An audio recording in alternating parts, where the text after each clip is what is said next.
Hey, episode 11. You know what I'm saying? And I'm glad people actually watch this series. You know what I'm saying? Like I look at the analytics and people actually enjoy the All Money Ain't Good Money series. All right. So that's a good thing. So shout out. I hope you guys get some good information from this series. You know what I'm saying? Shout out to my man AB Promotions. I don't know if AB Promotions is in the building yet.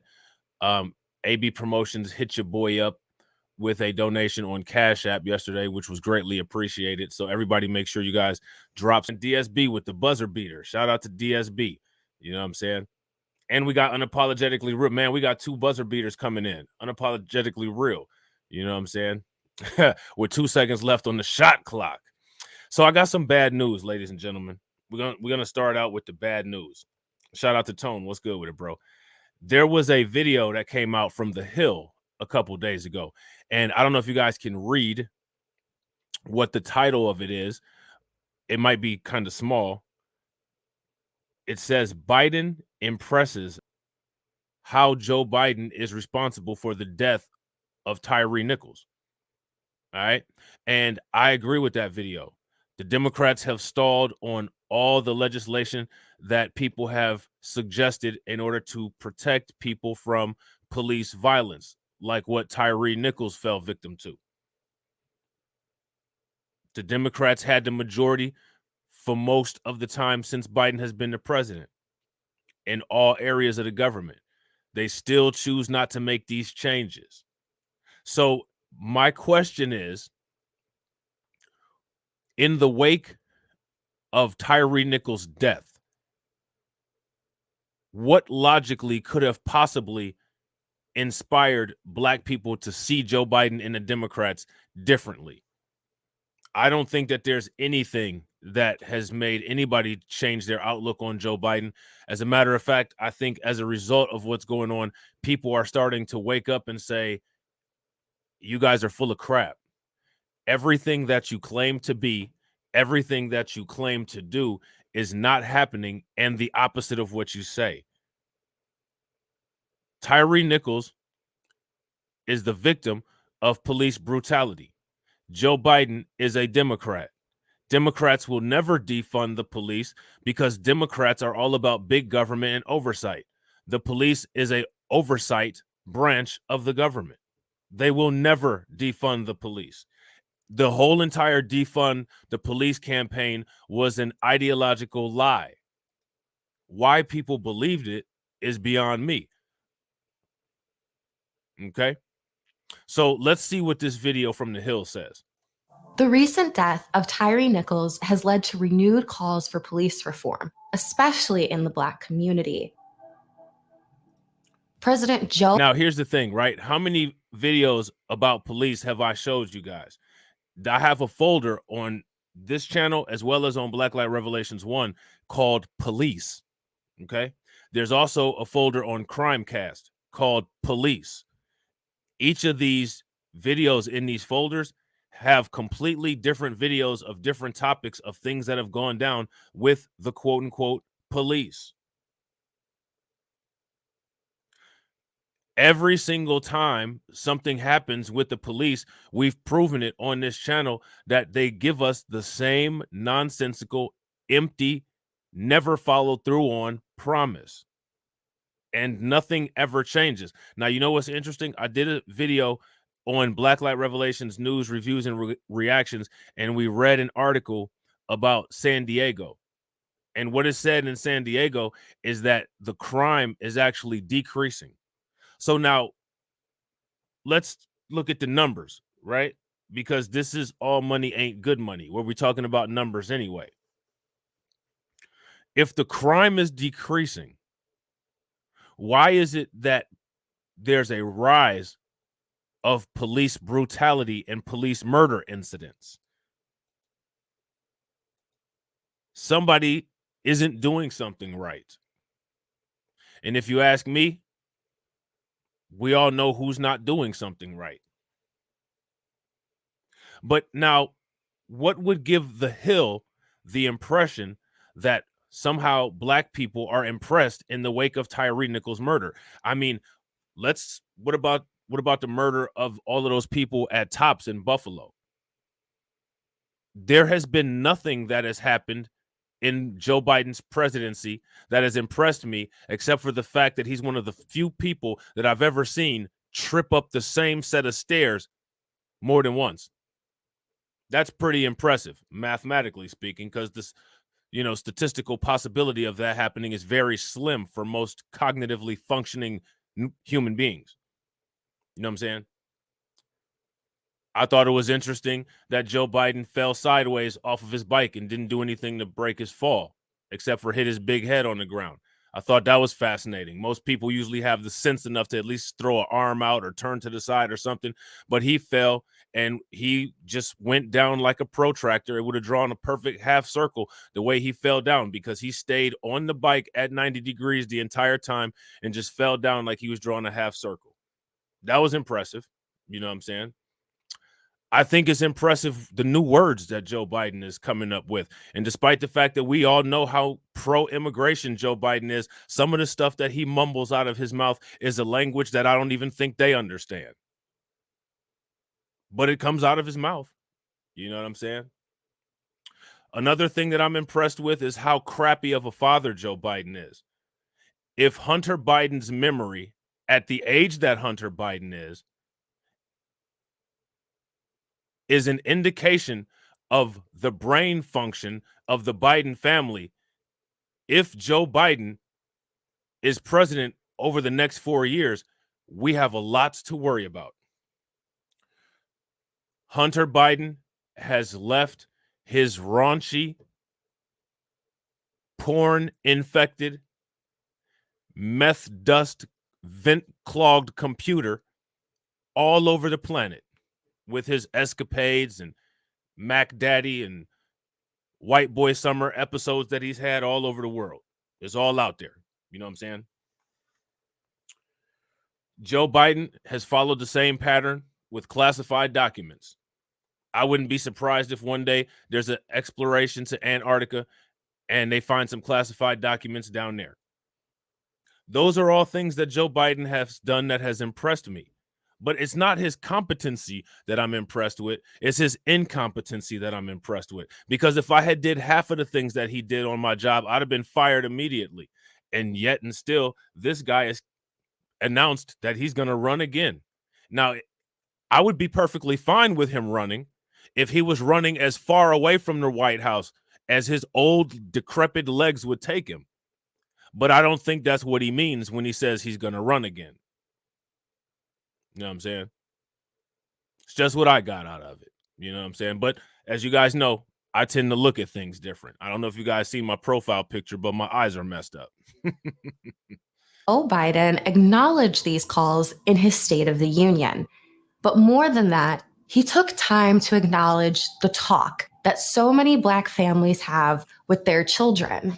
The talk is a discussion Black families have with their children to explain what to do if they ever encounter law enforcement and how to get home unscathed. Most of us in here have never had to have the talk that brown and Black parents have had to have. Brown and Black. Off the rip, we got problems. Tyree Nichols wasn't brown. Brown police are in California and other states abusing people. We saw brown police in Colorado kill a white person.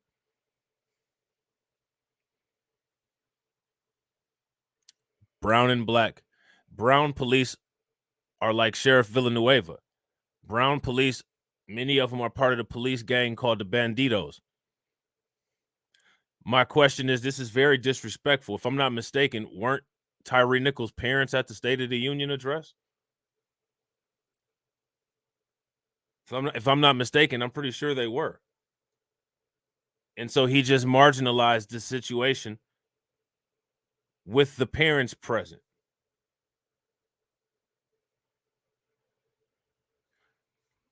And I got to agree with my man, DJ Elmo. I think that the evidence is clear that the media is not allowed to say Black. The politicians are not allowed to say Black. I think that we can start considering that a hardcore fact until proven otherwise.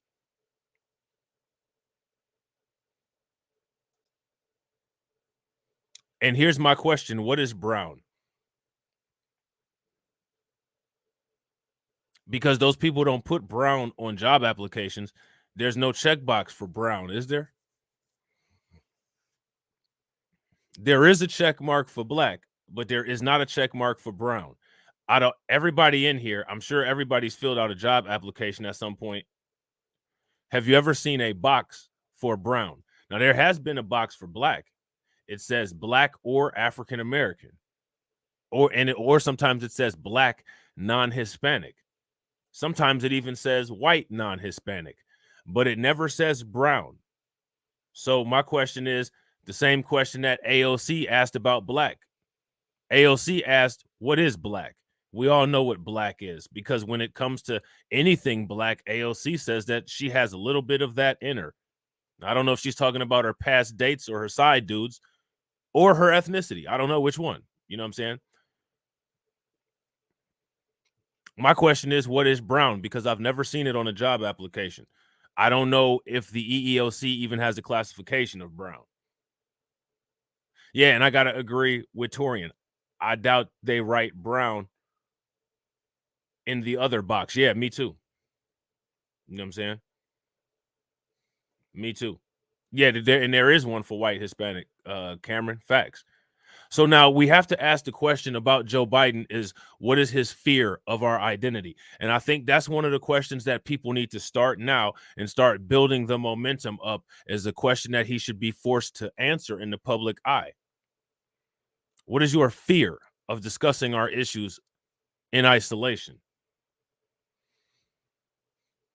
And I'm not an isolationist. Everybody knows that. There are some people that are isolationists. There's people that are, they're separatists and stuff like that. I'm not one of those people. I'm not hardcore like that. But it's a question worth asking. And I think regardless of where you fall on the spectrum, you deserve an answer. Because if the United States is supposed to represent everybody, then that means that they represent everybody. And that means that when people have particular individual issues, then you need to address those individual issues. There was nothing brown about the murder of Tyree Nichols.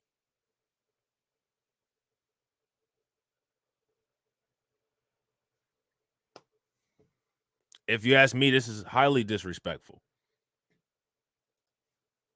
Their children.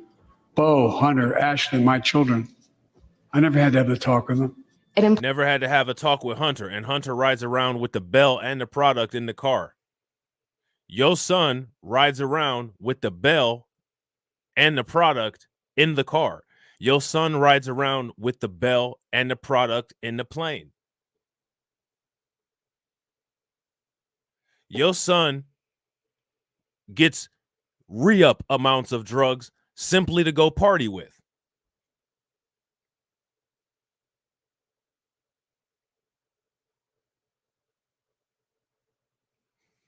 You know what I'm saying? And he just mentioned his son, who drives around with Scarface-sized mountains of cocaine all over the place. Nobody pulling him over for probable cause. I guarantee you, if you pull over Hunter Biden at any moment, at any time, he always has drugs on him. And shout out to Carla for answering the Nightbot. Now, what Joe Biden should do is give us a reason why that happens. Let me ask you guys. So this talk that they say, right? This talk that we're discussing, why is it that people have to have this talk? Why is it that black parents, because I don't know what goes on, you know what I'm saying, as far as brown households and the talks that they have about the police. But Joe Biden says, which I don't know how Joe Biden would know this, because I don't know where he would have heard this from or who he would have heard this from. He must just be speaking from urban legend. But according to Joe Biden, shout out to Red Raven Rucker, Joe Biden says that black parents have, quote unquote, the talk with their children about the police. Why is that talk a thing? That's the question. What do you guys think? Implores young Black Americans to keep their lights Shout out on to PD. and What up hands with on it, the bro? steering wheel if stopped by police, as well as to be courteous and always be clear about what they're doing before they make any movement. Ain't that what Philando Castile did? What she just described. Isn't that what Philando Castile did? Where's he at today? Studies have shown that Black drivers are more likely to be stopped than white drivers. On top of that, a 2021 study by the American Psychological Association found that police officers were less likely to speak respectfully to Black drivers than white drivers. Now, here's the question. Why? And when they talk about this, is there any brown being talked about here? Is there a browning of these statistics that they're talking about?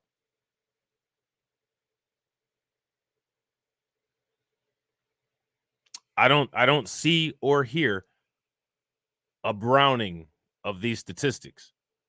Now we're comparing Black and white, as we should. Anytime there's a specific issue, right?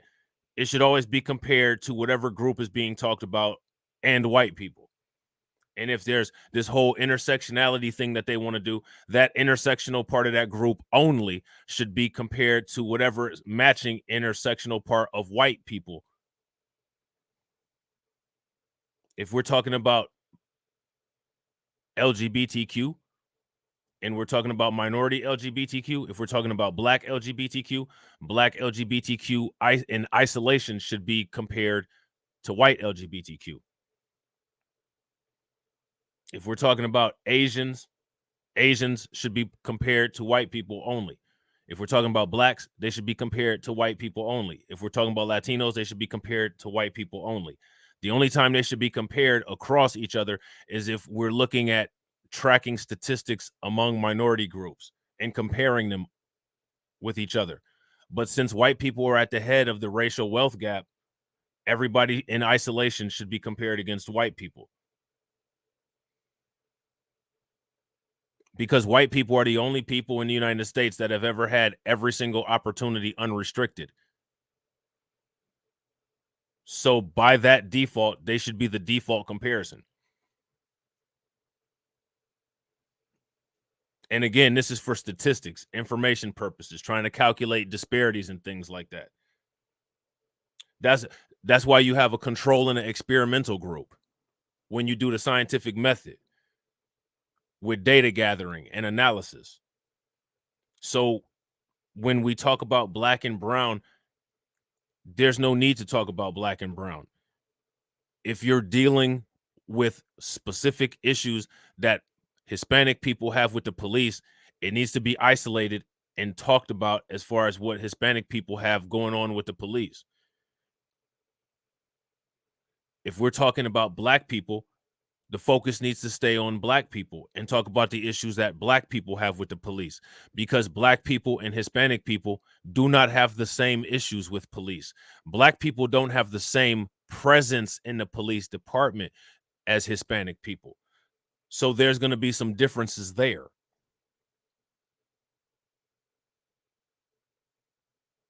There's going to be a lot of differences there. If you're Black and you're dealing with an area in Los Angeles or an area in Texas, you're going to be dealing with a lot of Hispanic police officers. Those people are going to treat you different.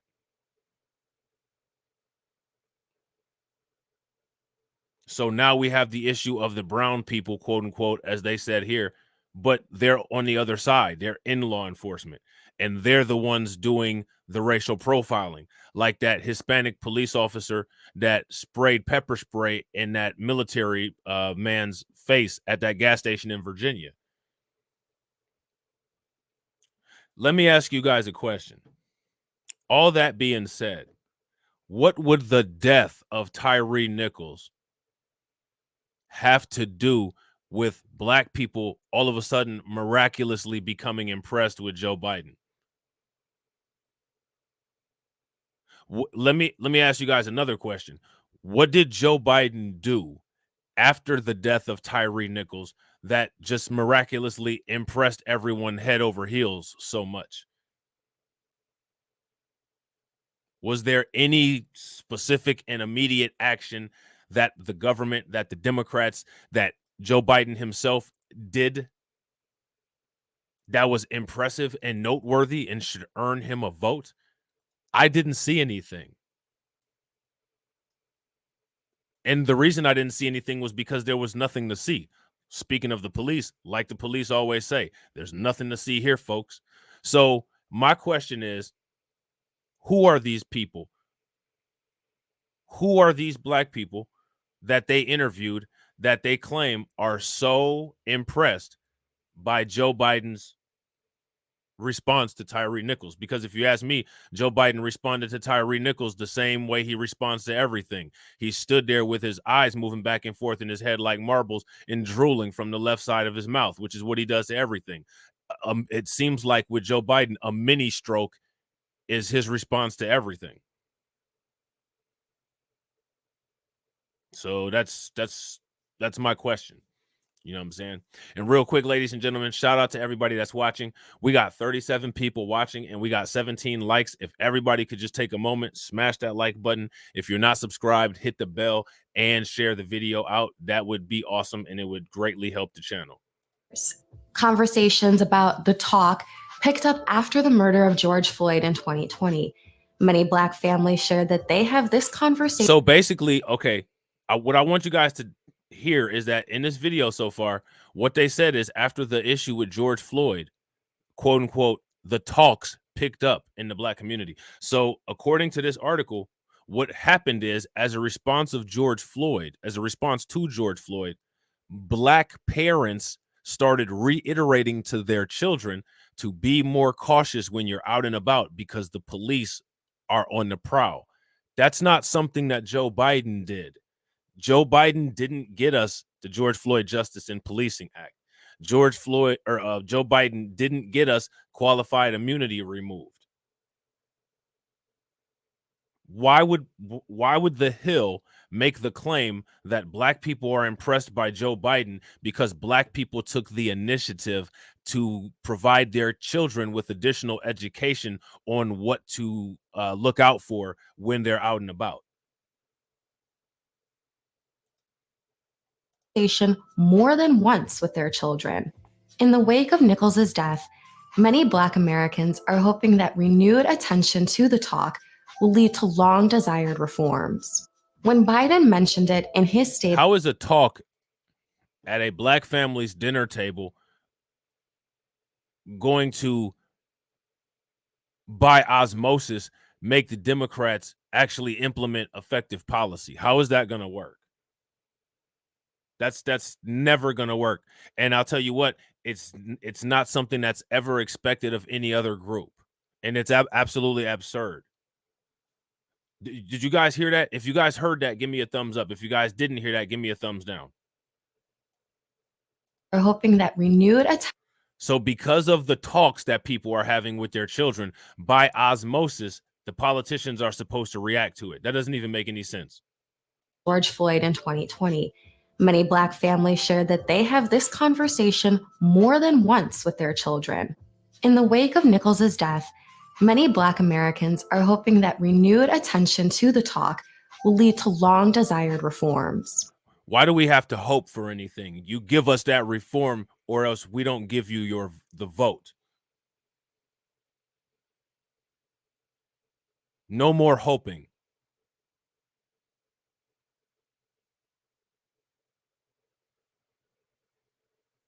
No more hoping. Demanding only from here on out. Never, ever hope again.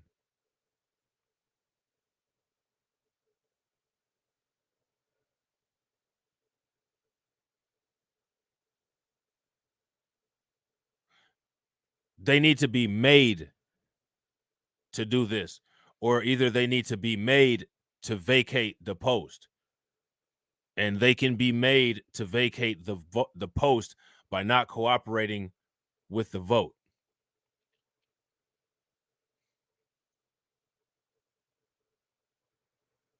Why would we have talks with our children and expect the talks that we have with our children to change anything in politics. We saw what happened when the civil rights leaders tried to change things in politics during a leaked Zoom call. Joe Biden was very clear on what he wasn't going to do. So since Joe Biden wanted to send that message and be very clear on what he's not going to do, I think it's time for us to send a message. If you guys agree, give me a thumbs up. If you disagree, give me a thumbs down. When Biden mentioned it in his State of the Union, Black Americans across the nation applauded the president.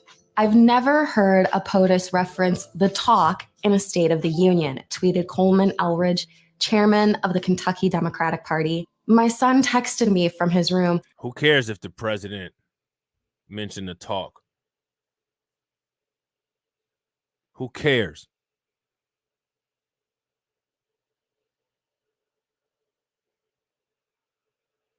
Who cares?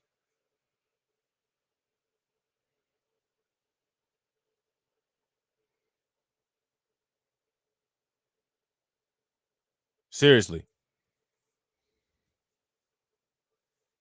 What I care about is what you put your signature on. I don't care. I don't care if you use hot sauce. I don't care if you smoke blunts. I don't care if you listen to Tupac. I don't care about any of that.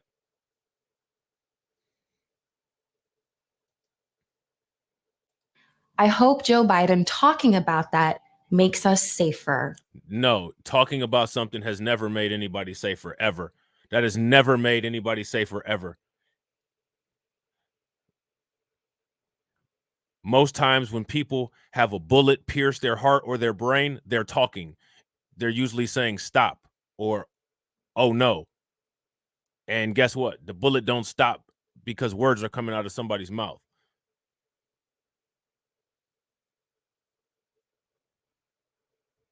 So why do they expect us to live in a fairy tale fantasy land where because we say something, all of the bullets will stop like Neo in the Matrix? This person, Coleman, says, I never heard a president of the United States reference the talk in the State of the Union address. My son texted me from his room. I hope Joe Biden talking about that makes us safer. It's not. The real estate in a State of the Union is prime. He took a moment to acknowledge the fears of Black parents and their children is breathtaking. It's time for us to eliminate fears.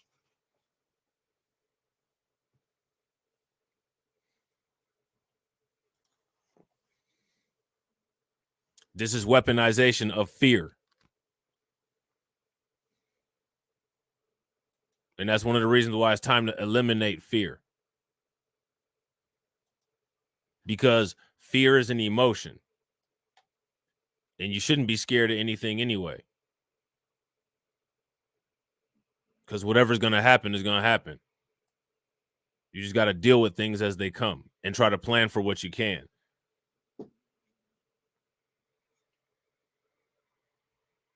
I'm not about to run around with my tail tucked because there's rogue morons on the police.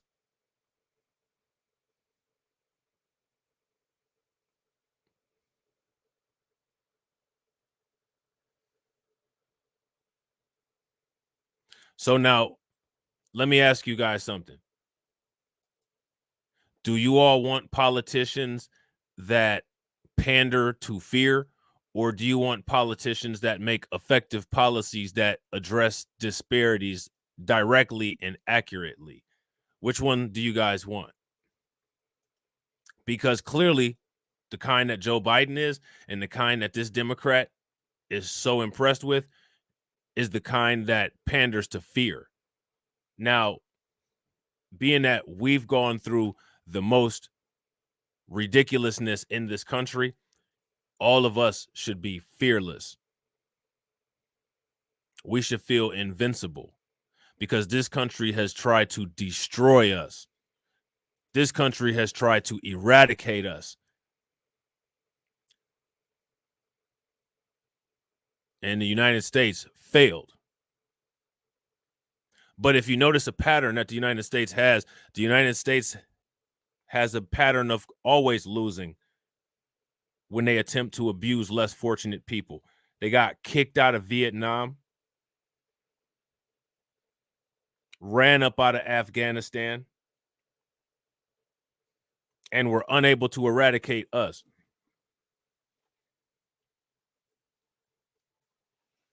We don't have anything to fear. We've already stood the test of time. As a matter of fact, we've shown more durability than the entire United States as a whole.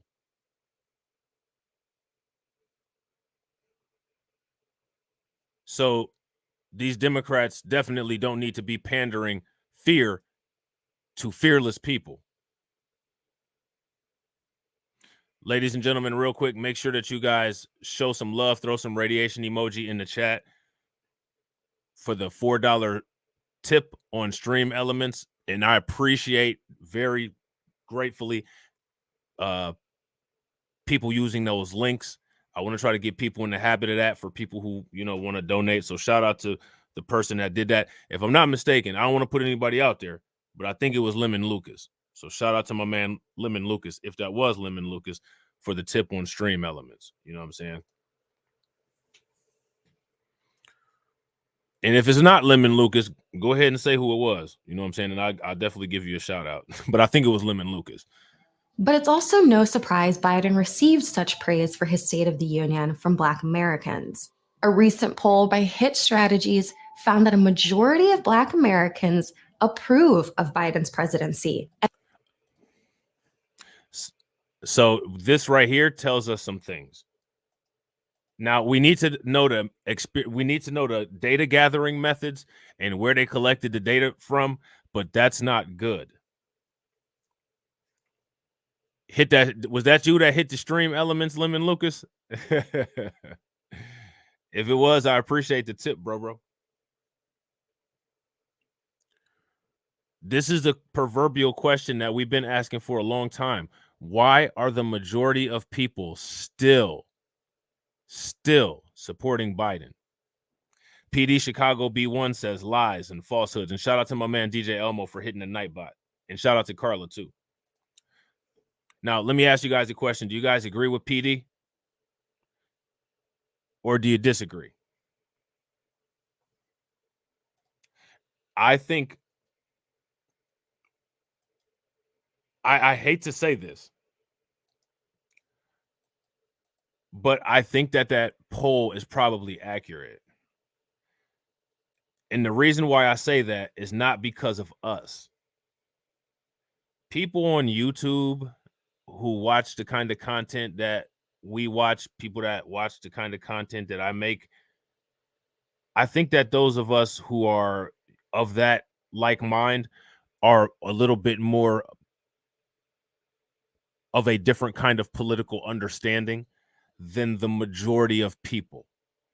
And I think where the shift needs to be is that instead of us being a minority, we need to work on changing that so that we are the majority. I think that once we successfully flip those numbers, then when the Hill comes with some nonsense like this, we'll be able to easily say, nah, that ain't true. Now, if you did a poll on YouTube, because most people who are on YouTube are watching YouTube to find and seek more information, I would say, yeah, that's not accurate. You know what I'm saying? I don't believe that at all. But if we went off of YouTube and went around the world or in the States, I might tend to believe that this poll could be accurate because most people are getting their information from the Democrat propaganda machine. You know what I'm saying?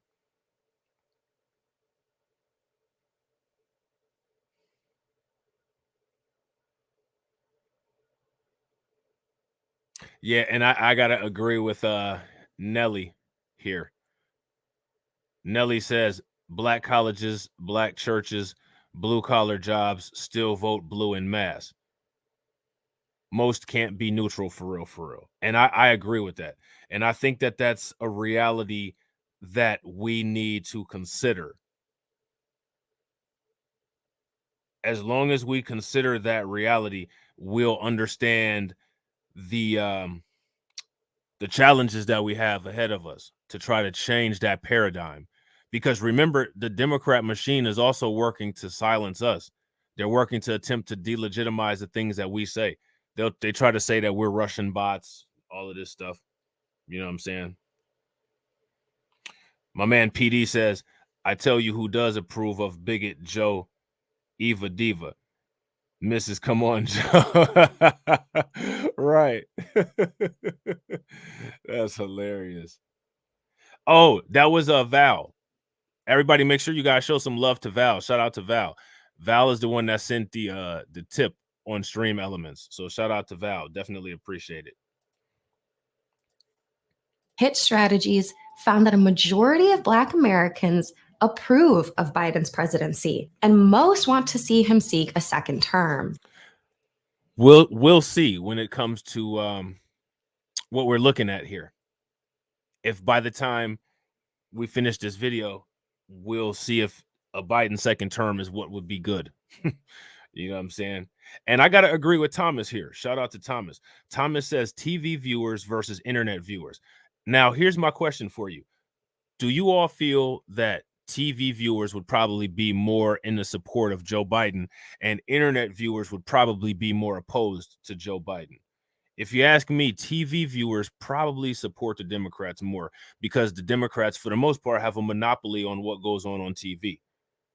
Now, the internet is a little bit more decentralized and people can have a little bit more independent content, independent thought, independent messages. So people on the internet are going to be speaking from the heart. And real quick, ladies and gentlemen, make sure you guys show some love and throw some radiation emoji in the chat from my man Lemon Lucas becoming a channel member. Channel membership is getting thick.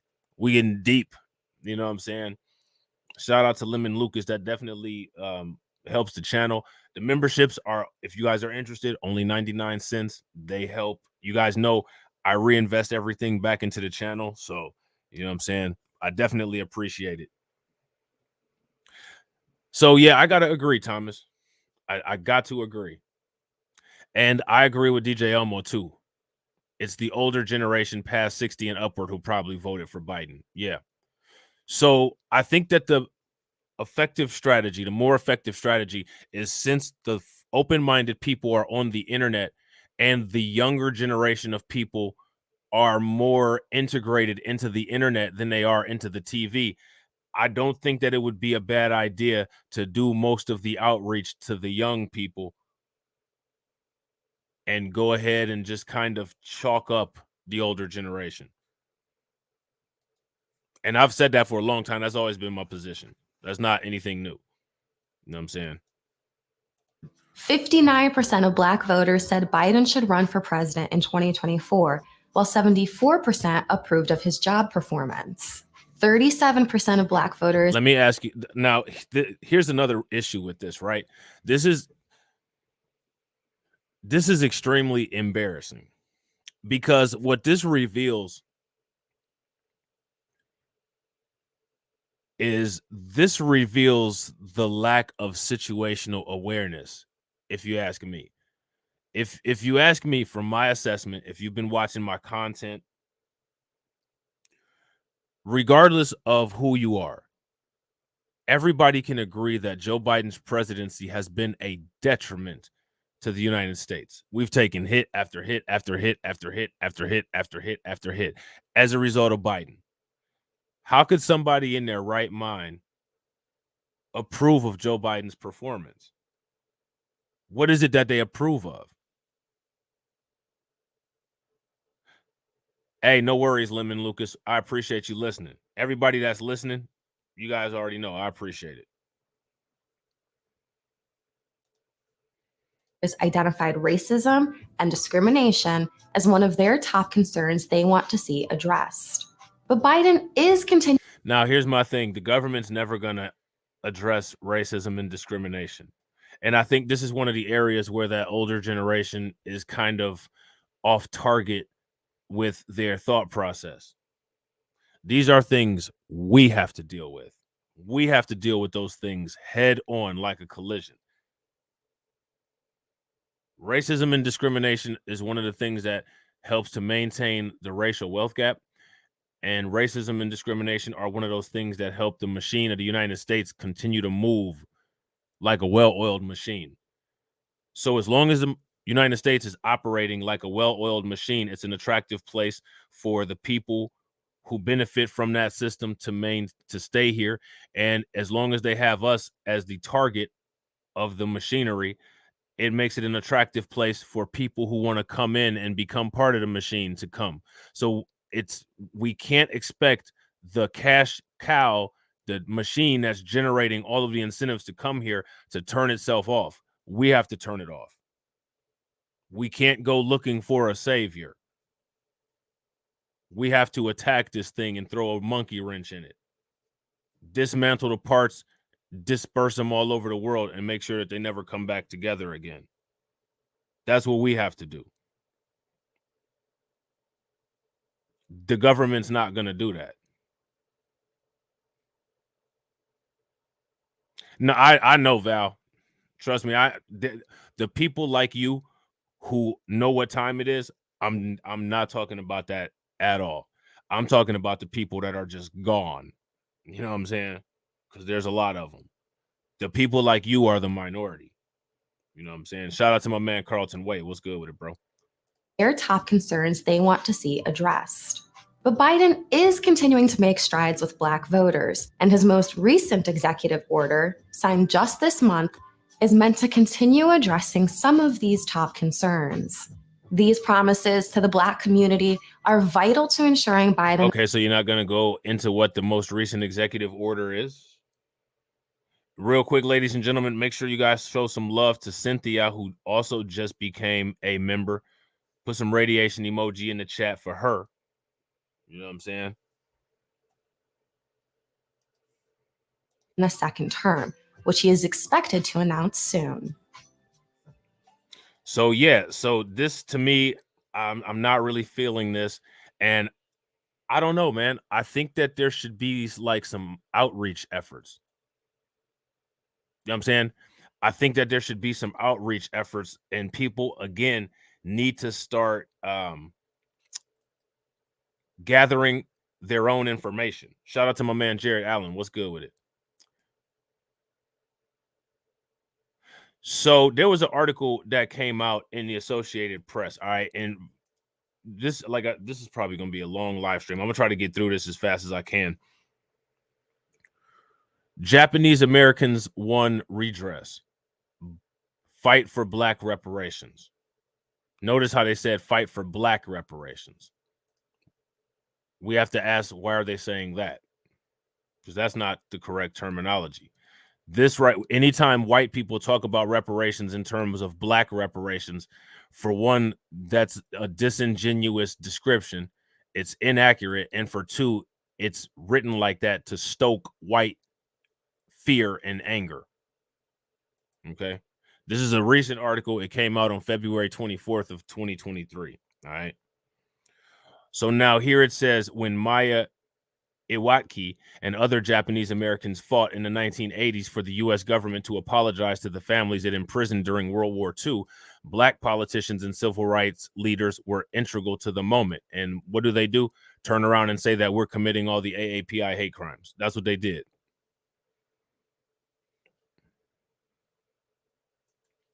"35 years after they won that apology and survivors of prison camps received $20,000 each, those advocates are now demanding atonement for Black Americans whose ancestors were enslaved. From California to Washington, D.C., activists are joining revived reparations movements and pushing for formal government compensation for the lasting harm of slavery's legacy on subsequent generations, from access to housing and education, voting rights, and employment." And this doesn't even scratch the surface, these things that they named. That stuff doesn't even scratch the surface, and they're still talking about slavery. So what that's doing is that's setting up a second claim for Jim Crow, because Jim Crow affected people that are still alive today. That's one of the things that white people love to say is, how does this affect anybody that's alive today? Well, Jim Crow is affected people that are alive today. You know what I'm saying? Real quick, ladies and gentlemen, we got 27 likes and 46 viewers. Shout out to everybody that's watching. If everybody could take a moment, smash that like button. Also, if you're not subscribed to the channel, hit the bell. And also, please share the video out to your social media. That would be great. So now here it says 35 years. Okay, so we already read that. Advocating for reparations is the right thing to do, said Iwatki, a resident of South Pasadena, California, who is in her 70s. She cited cross-cultural solidarity that has built up over the decades. Now, I disagree with this. It hasn't been cross-cultural solidarity. It's been cross-cultural movements that everybody else benefited from, and then they flipped on us when they got their benefits. So now here's my thing, right? You see a lot of people that have a lot of issues with us for whatever reason. And when we say our civil rights movements were integral to other groups achieving their rights, and they say that that's false, here's an article in the AP with Japanese Americans who got reparations, who literally said Black politicians and civil rights leaders were integral to their movement. Now, who were those Black politicians and civil rights leaders that were integral to the movement of Japanese getting their reparations? Who was it? Was it Black Americans? So we do have claim to all of these things. Us saying that these were accomplishments that we were a key part of is not hate speech. It's not xenophobia. It's American history.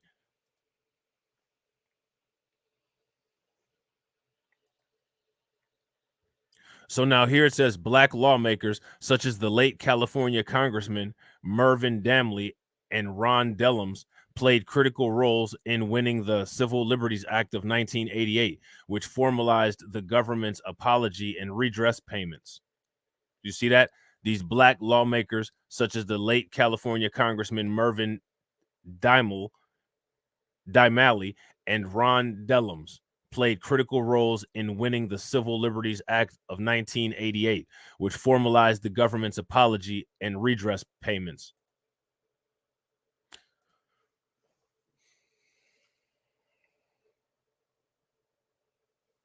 You see that?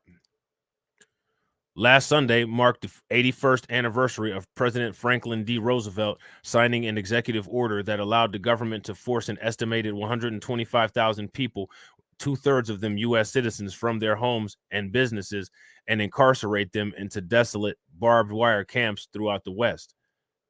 Now, let me ask you guys a question. Were they imprisoned for 400 years? And when they were released, did they have full rights of a citizen? So they were imprisoned and had their rights restricted for less time and came out to full freedom. And they got $20,000 a pop. But it's just so difficult for America to wrap its pea brain around how centuries of damage could cause generational damage. Nobody's confused about anything. This is a box out lockout.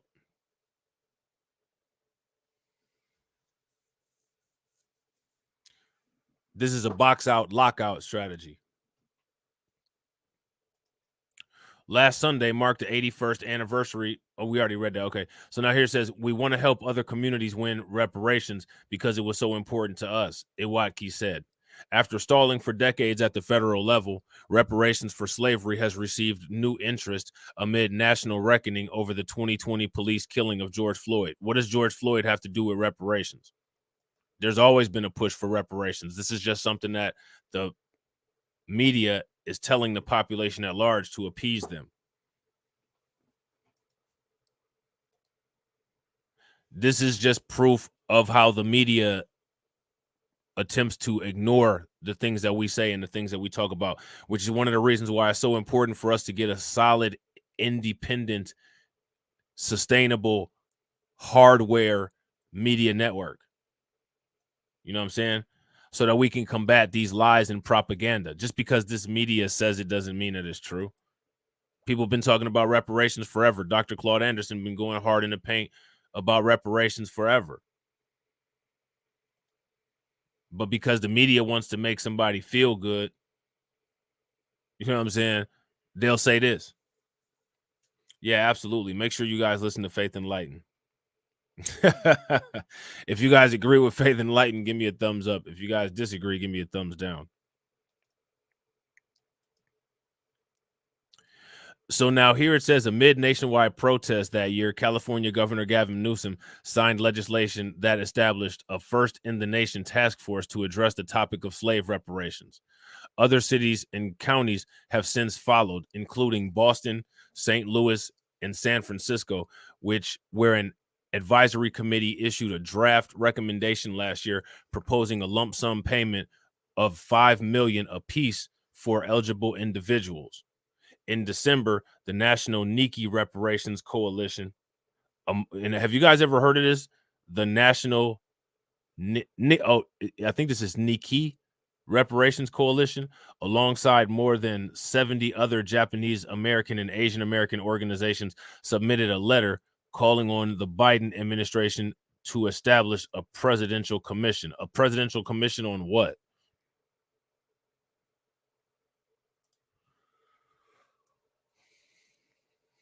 Shout out to Deneen. What up with it, Deneen? A presidential commission on what? So now here it says Japanese activists in California are studying the landmark report issued by California's task force and plan to reach out to college students, churches, and other community groups to raise awareness about the way Blacks' reparations is needed and how it intersects with their own struggle. I don't like this at all, because this is where the key part is. They're doing this to see how they can benefit from it and how it intersects with their own struggle. It doesn't intersect with their struggle. And see, this is what I'm talking about everybody be paying attention to what we're doing. I bet you these Japanese people know more about a lot of these fine line items on the reparations referendums than we do.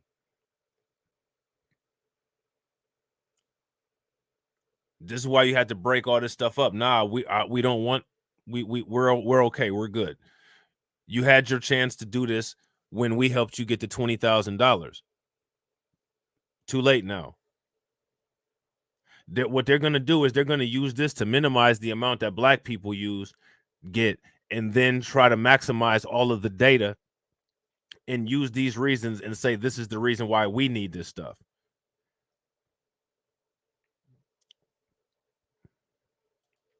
This isn't a badge of honor. You know what I'm saying? When people latch themselves onto things that we're doing, it's not a badge of honor. People need to stop saying stuff like, oh, we push the culture forward and all that stuff. Nah, we need to push our culture forward, box out, lock out everybody else. This is what I'm talking about. Box out, lockout. Nah, box out, lockout. Don't worry about what we're doing. This needs to be confidential. And if you want to get help or some counseling with your design, then you can pay a fee.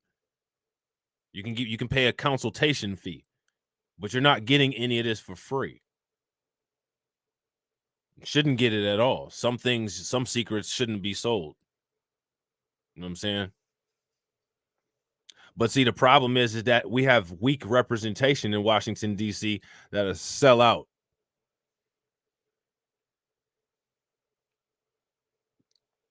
You know what I'm saying?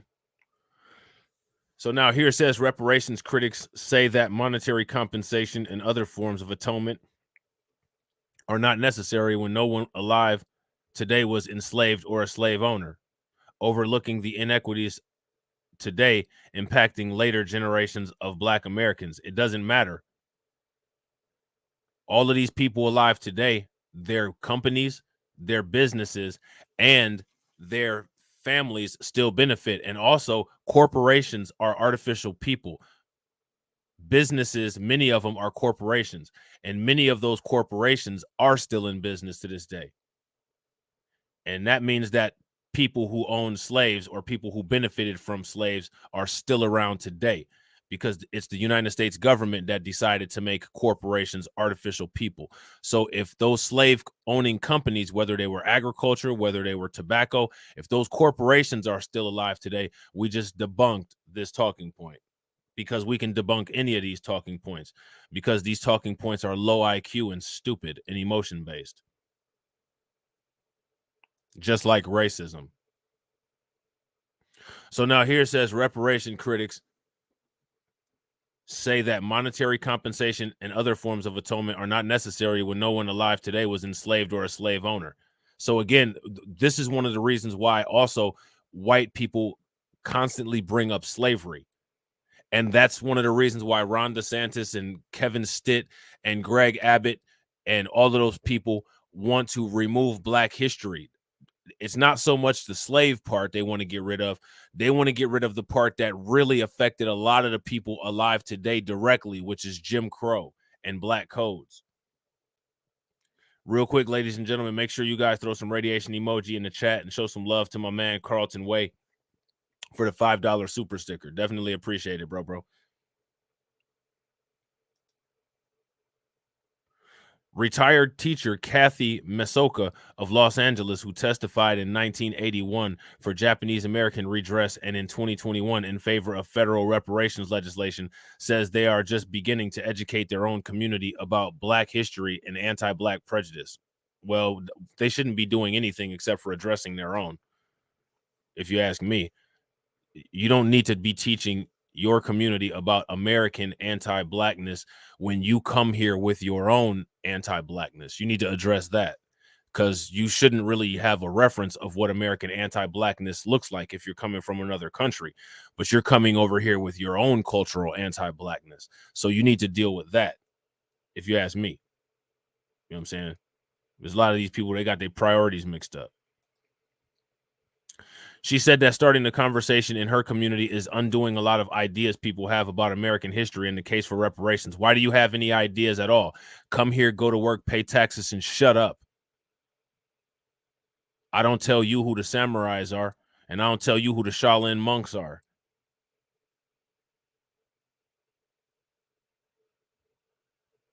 This is what I'm talking about. These people have no respect.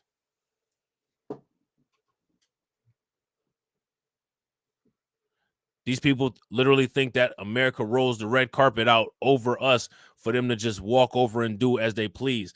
And people got to start putting a strong halt to that nonsense. Sell your egg rolls, do your nails, and shut up.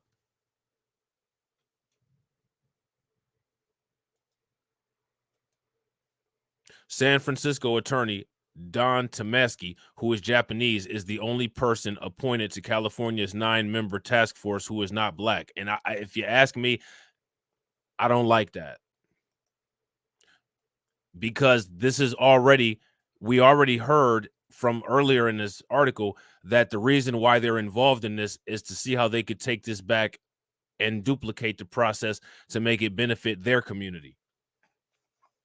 There shouldn't be anybody that's not Black, that's not an American descendant of slaves, freemen, or ADOS or FBA on that council, if you ask me. But that's just my humble opinion, and I'm not qualified to, make any kind of determination. That's just my opinion.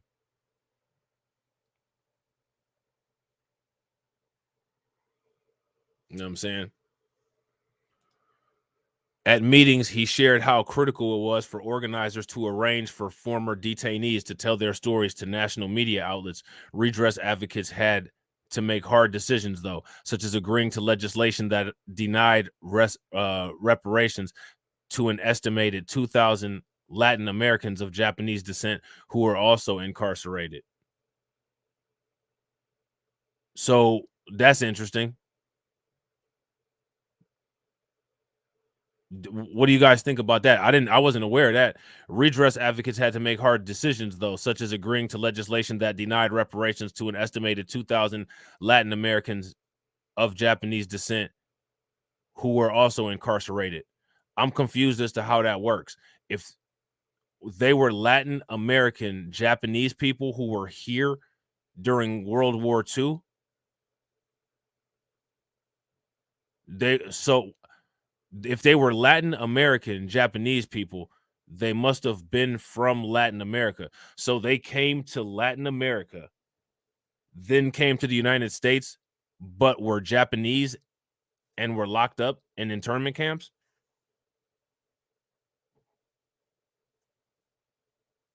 Shout out to my man Rick C. What's good with it, bro? Does that make? Did you guys hear about that?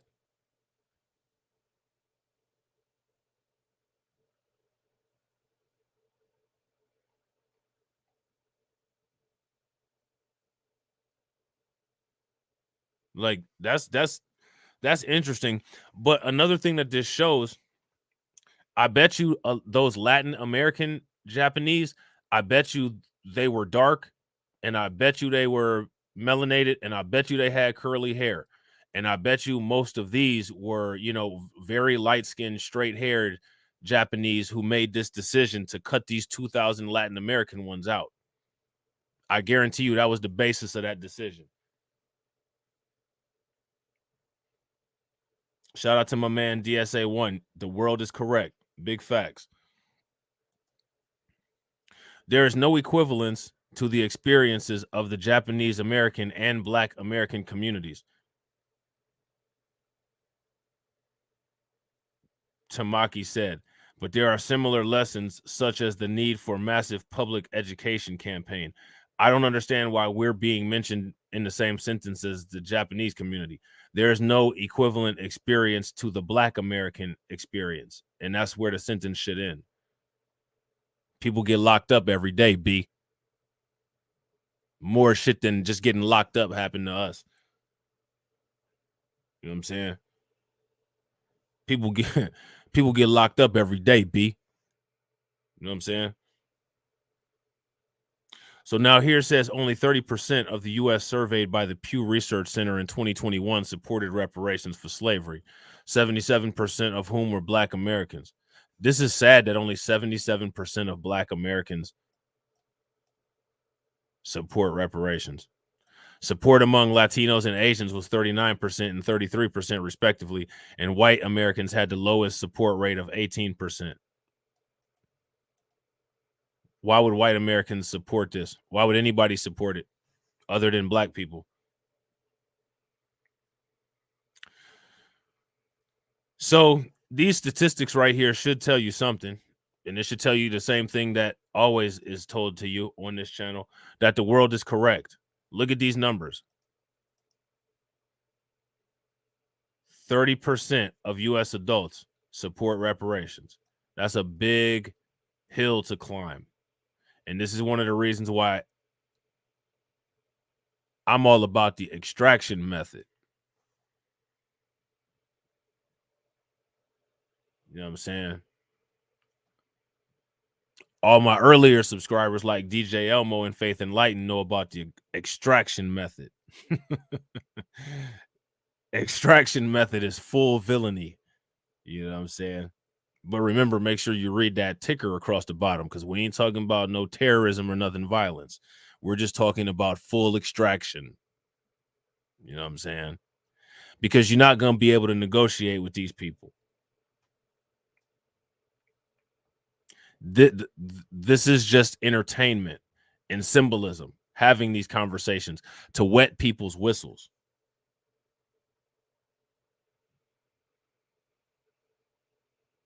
I'm sure there's non-FBA in there, Nelly. And see, and that's another thing about these polls too. The polls should break it down to who supports it within the Black community, whether it's, immigrants or, whether it's native born Black Americans, freemen, you know what I'm saying? And I agree with Carlton. The Democrats and the Republicans are anti-reparations. That's super facts. If you guys agree with Carlton, give me a thumbs up. If you guys disagree, give me a thumbs down. So now here it says some advocates said that the idea for reparations for the World War II incarceration camps was once considered outlandish, but many young third-generation Japanese Americans were inspired to mobilize from civil rights. Oh, and of course, ethnic pride movements, including the Black Panther Party, the brown berets who promoted Chicano rights. I'm sorry, but the brown berets, I don't know, that's like the Scottie Pippen. Or that's not even like the Scottie Pippen. That's like the Tony Kukoc of this shit, I guess, because I don't know who the hell they are or what they did. But everybody knows about the Black Panthers. Everybody wants to be the Black Panthers. You know what I'm saying? It's like Paul Mooney said.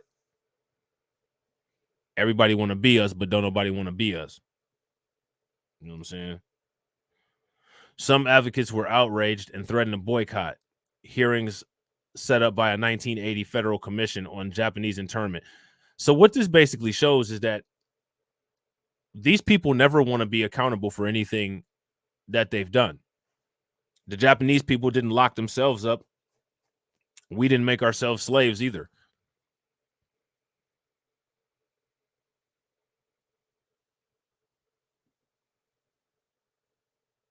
You know, anytime you talk about slavery, one of the silly things that PC people tend to say is black people sold black people into slavery. Guess what? When it comes to Russia and Ukraine, white people are dropping bombs on white countries. What does that mean? What does that say? Are Russians the same as Ukrainians? Are Russians the same as Germans? Are Russians the same as people from UK? No. They're different ethnic groups of white people. Just like how there were different ethnic groups of traitorous black people that sold us into slavery. For some reason, for their side, they can understand that, but for our side, for whatever reason, we're just one big clump of black.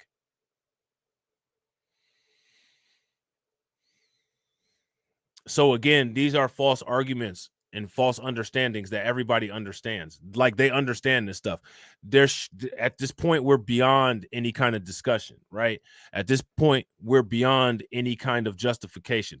The facts speak for themselves. Yeah, and Matt Walsh made a video about white slavery. Christian slavery is another term for it. Guess what? During white slavery, aka Christian slavery, white people sold white people into slavery. So what?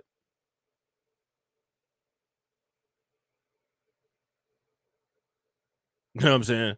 What does that have to do with anything?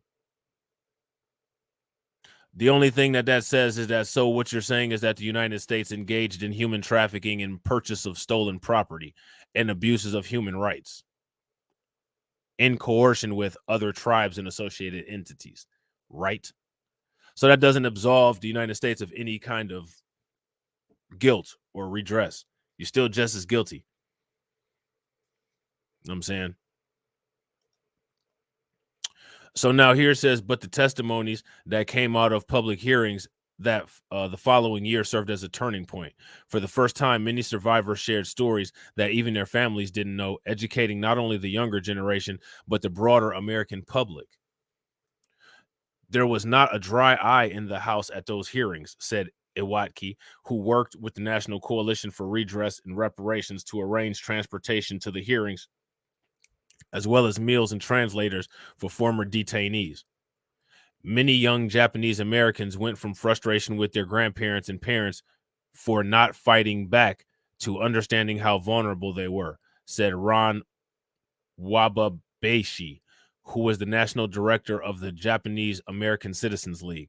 The average age of second-generation Japanese who were incarcerated in the camps was only 18, he said. So now this is interesting because what this article has basically become, we're just going to talk about Japanese reparations.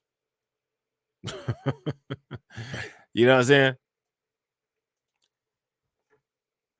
This article just became, we're just going to talk about Japanese reparations. So that's interesting. You know what I'm saying? So now here it says, for the first time, many survivors shared stories that even their families didn't know about, educating not only the younger generation, but the broader American public. There was not a dry eye in those House hearings, said Iwatki, who worked with the National Coalition for Reparations and Redress to arrange transportation to the hearings, as well as meals and translators for former detainees. Okay. So now look at this, right? I'm gonna skip this part. Actually, I'm gonna go down a little bit more. Probably the more important thing that we got out of that was the generational healing and the restoration of our identity, said Wabayashi, who is 78. So now let me ask you guys a question. Do you think that's what the United States, the population at large, and all of the antagonistic immigrant groups are trying to keep from us by attempting to undermine our advocacy for these things? If you guys think that that's the case, give me a thumbs up. If you guys don't think that that's the case, give me a thumbs down. Because that's what this Japanese individual said. This Japanese individual said probably the most important thing that we got out of that was the generational healing and the restoration of our identity. And that's important. I don't understand. Well, actually, I do understand, but people shouldn't really downplay the importance of that to us. We have a lot of setbacks as a result of identity. As a matter of fact, people can't stop fighting about identity, which is something that subdues progress. Right? Real quick, ladies and gentlemen, if you guys haven't smashed that like button, please make sure you guys smash the like button. Also, if you guys haven't hit the bell icon twice, make sure you guys hit the bell icon twice. And remember, always watch the stream or the video all the way through to the end, because it'll take you to the premiere window for the next scheduled video or stream. All right. So now here it says the commission found no military necessity for the camps, saying that the detention stemmed broadly from race prejudice, war hysteria, and the failure of political leadership, according to a report issued in 1983. President Ronald Reagan signed the Civil Liberties Act of 1988, providing living survivors with a formal apology and $20,000 each for grave injustice done to them. It would cost the United States government about $1.6 billion. So I think it's interesting that one of the most racist presidents in recent history is the one who signed this in. So Ronald Reagan is well aware of the history of Black people in the United States, but he felt it more urgent to address the issues that the Japanese people were having. So this is the Republican Party practicing benign neglect.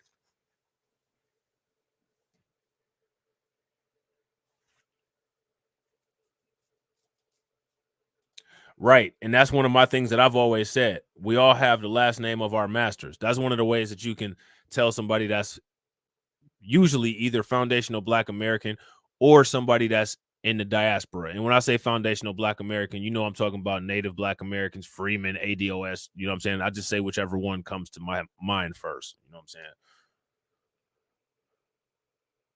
So let me ask everybody that's, part of the Native Black population, you know what I'm saying? Have you ever received any of the generational wealth from your white family counterparts that have the same last name as you? Do you even know who they are? And now here's my question. Why don't you know who they are?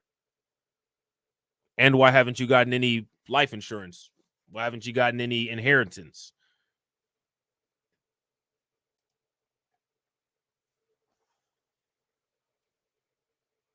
How come the government doesn't address that question?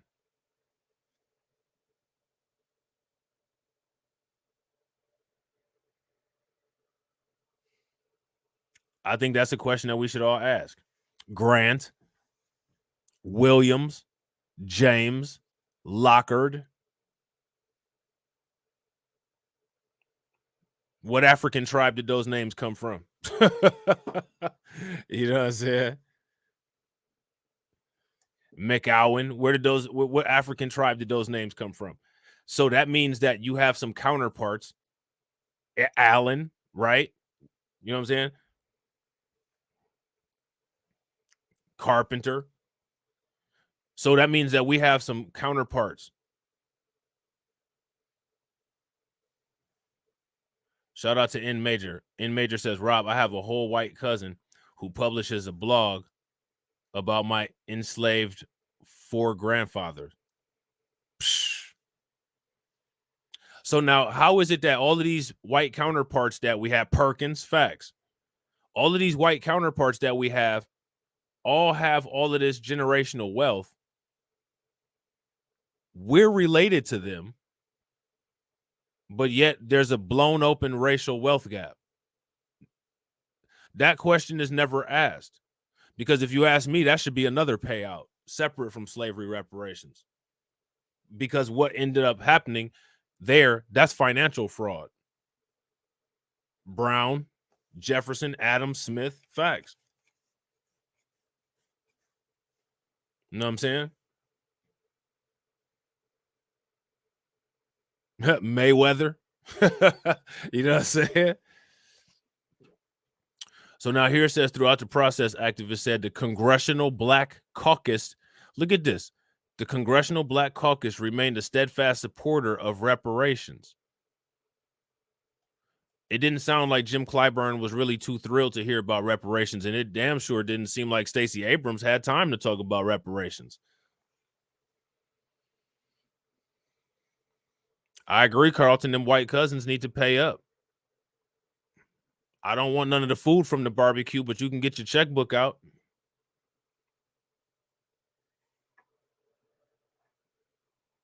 A wise old lady once told me, baby, you can't eat everybody's greens.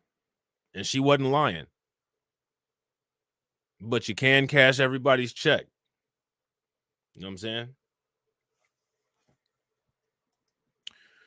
So now here it says, then Representative Dimali authored a reparations bill in 1982 and later, provided his staff and office support so that advocates could lobby other members of Congress. Another California congressman, Representative Delmas, delivered a searing speech to the House floor of being a 6-year-old boy watching as his best friend, a Japanese-American boy of the same age, was taken away to the camps. A year after Reagan signed Japanese reparations into law, the late Congressman John Conyers introduced a bill to consider slavery reparations, named after the promise of 40 acres and a mule that the U.S. initially made to free slaves. The bill has gone nowhere. Why would it? Everybody else got what they needed and left. Shout out to Qua. Yeah, hold the raisins. You know what I'm saying? Hold them bad boys.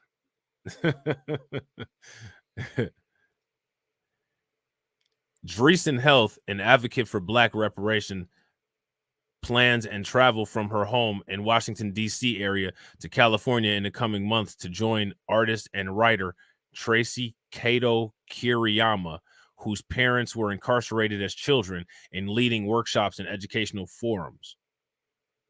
They hope to engage young Japanese American and Black American students in the current movement. Nothing ever worthwhile in this country has ever happened without intergenerational, multiracial coalitions building. Yeah, including white supremacy. White supremacy has one of the largest multiracial coalitions in the world. So there's that.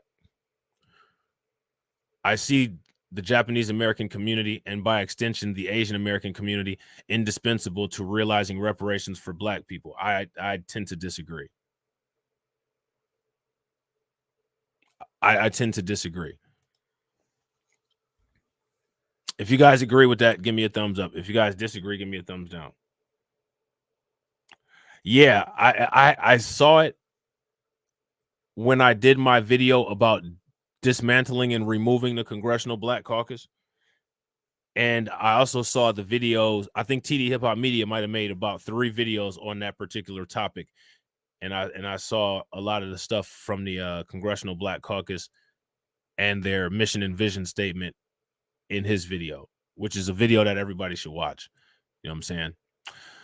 So remember, in that 3-minute video that we watched, it said that 70% of people approve of Biden's performance as president. Let me ask you guys a question. Do you approve of this?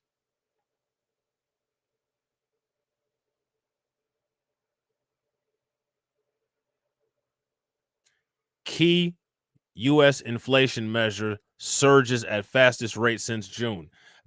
That means that the consumer price index is skyrocketing. So let me ask you guys a question. What does that mean that things are going to get if the consumer price index is skyrocketing? What's going on? What's about to happen? You guys know?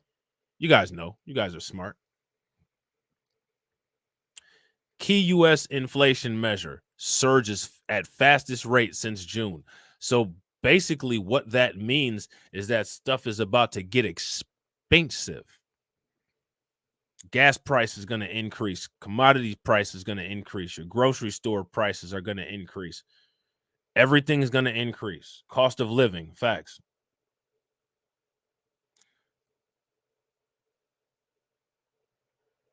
Now, I don't know. I saw an article somewhere. I didn't get a chance to read it, but if I find it, I might actually do a stream on it.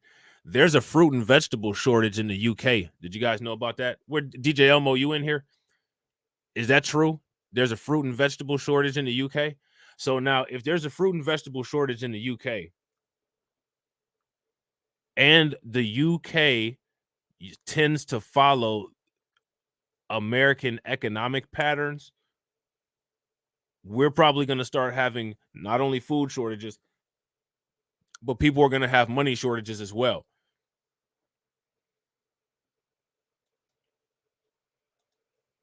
So now here, it says the Federal Reserve's preferred inflation gauge rose last month at its fastest pace since June, an alarming sign that price pressures remain entrenched in the U.S. economy and could lead the Fed to keep raising interest rates well into this year.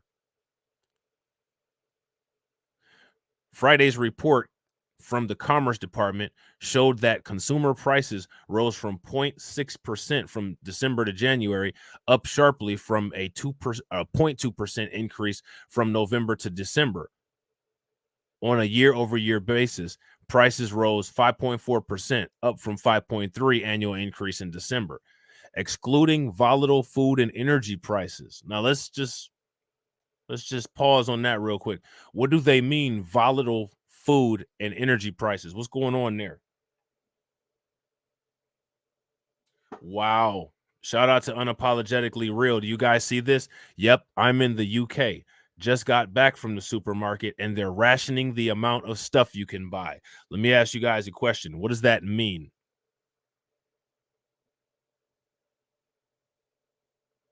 That's not a good thing at all.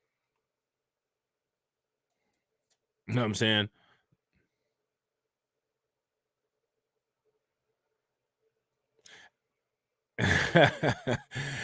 I don't know, Deneen. I don't know. Look at the support numbers that Democrats get all the time. You know what I'm saying? I'm right there with you. You would think, based on the evidence, that it would be fake, right? But then when you look at the voting patterns, you know what I'm saying?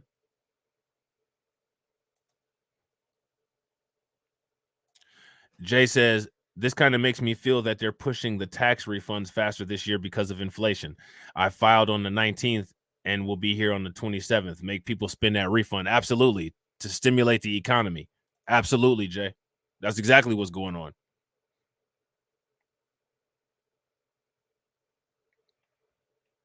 You know what I'm saying? So excluding volatile food and energy prices, and what this means is that these are fluctuating at a difficult to predict pattern.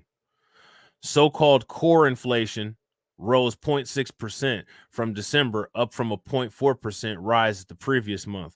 And compared with the year below, core inflation was up 4.7% in January versus 4.6% year over year uptick in December. So now we got to take it way back. How many of y'all remember the Russia Report miniseries? If you guys remember the Russia Report miniseries, give me a thumbs up. If you guys don't remember the Russia Report miniseries, give me a thumbs down. Remember what we said? During times of economic volatility, one way to make sure that you protect your purchasing power is to make sure that you have investments that increase with inflation. We made a whole entire list of things that you can look at as far as investments that will behave in a favorable way during economic turmoil.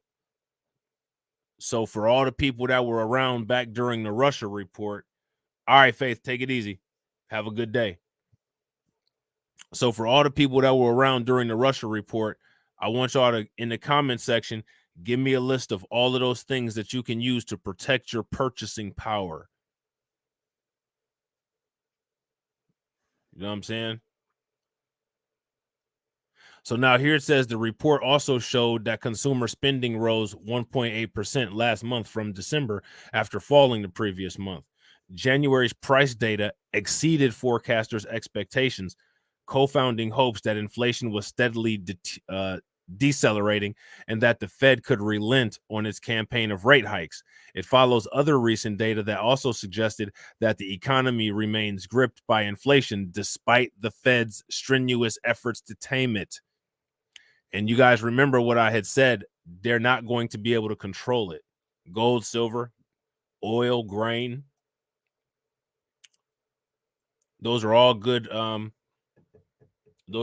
answers. Jay said a hammer, a towel, and a chop shop. You know what I'm saying? You know what I'm saying?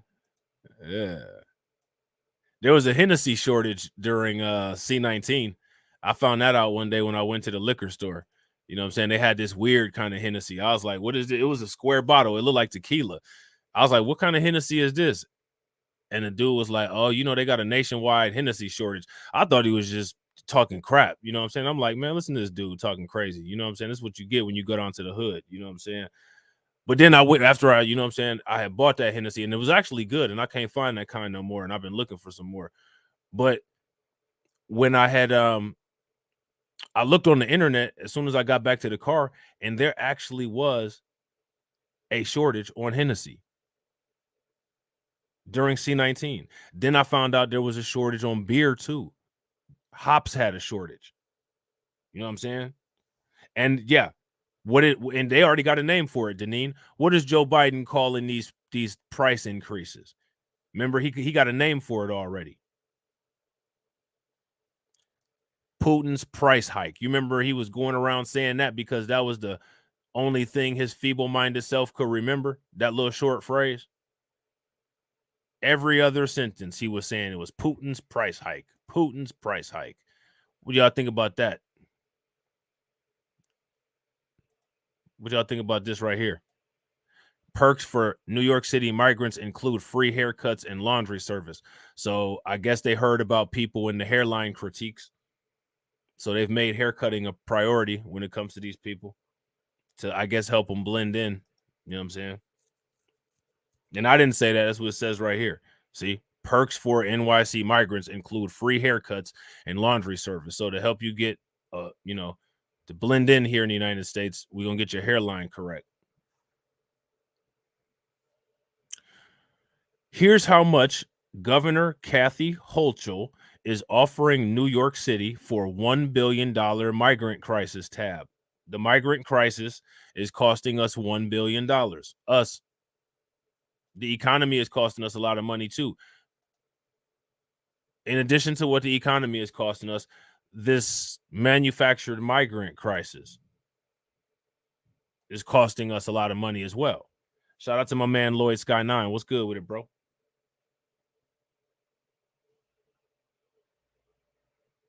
They're giving them the red carpet treatment. They actually are giving them the red carpet treatment, putting them on luxury hotels. They got them lamping like Big Willies up there in New York City. They lamping like a Big Willie on the Carnival cruise ship. You know what I'm saying? I don't know what this place is. They took a picture of inside Rikers Island. No, I'm just playing. I don't know what this is. You know what I'm saying? So state taxpayers would pick up 1/3. Listen to this. State taxpayers would pick up 1/3 of the estimated $1 billion annual cost of New York City's migrant crisis under the record $227 billion budget plan unveiled Wednesday by Governor Kathy Hochul. Now, let me ask you guys a question. How many people voted for that?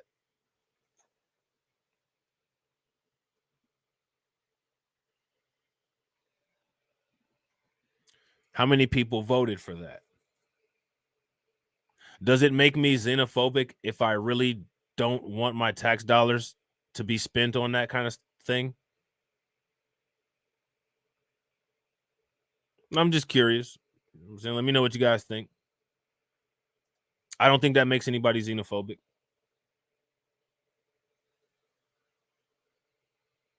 Not that damn much, at least.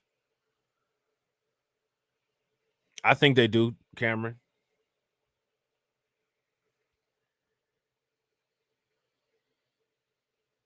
Let me ask you guys a question. If you voted for this, give me a thumbs up. If you did not vote for this, give me a thumbs down.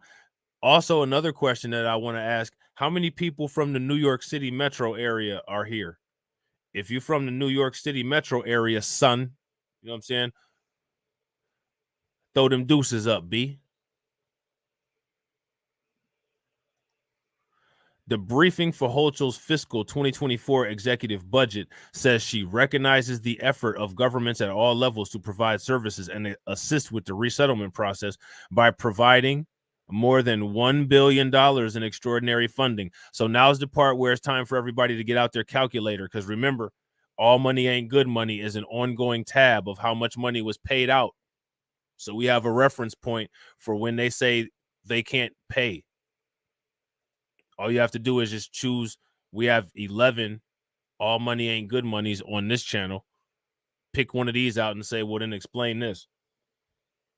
Or you can go to Blacklight Revelations 1 and pick one of the all money ain't good monies from there.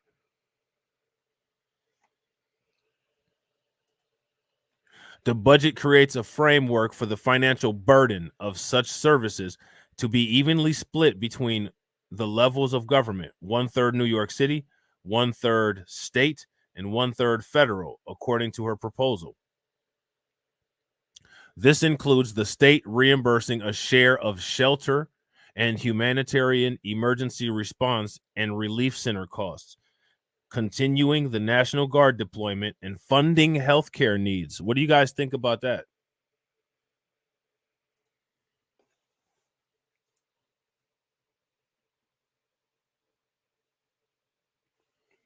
Shout out to Al for answering the Nightbot.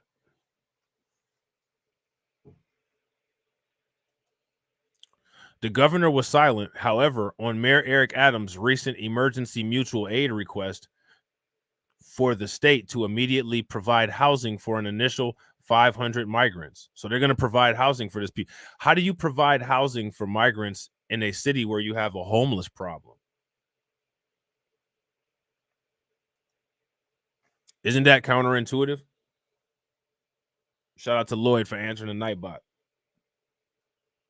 Isn't that counterintuitive? Shout out to Carla for answering the Nightbot. How does that work? Does that make any sense? So now here it says in the January 13th statement, Adams said the city was at our breaking point, with projections showing that the Big Apple would soon be unable to continue sheltering arriving asylum seekers, quote unquote, on our own. Why is the border not being secured? Isn't that a reasonable question? The United States can do whatever they want to.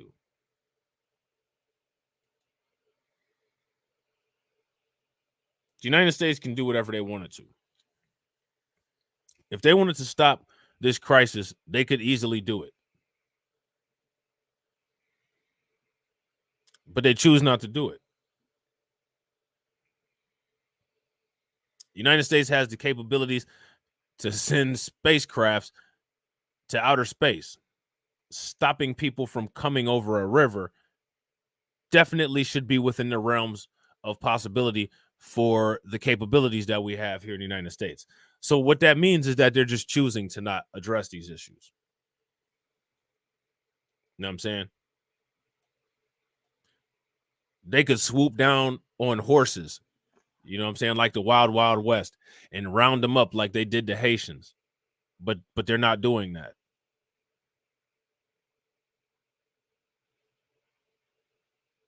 So now we got to ask ourselves the question why they're not doing that. And then also, in addition to asking ourselves that question, we got to ask ourselves, how does this affect us?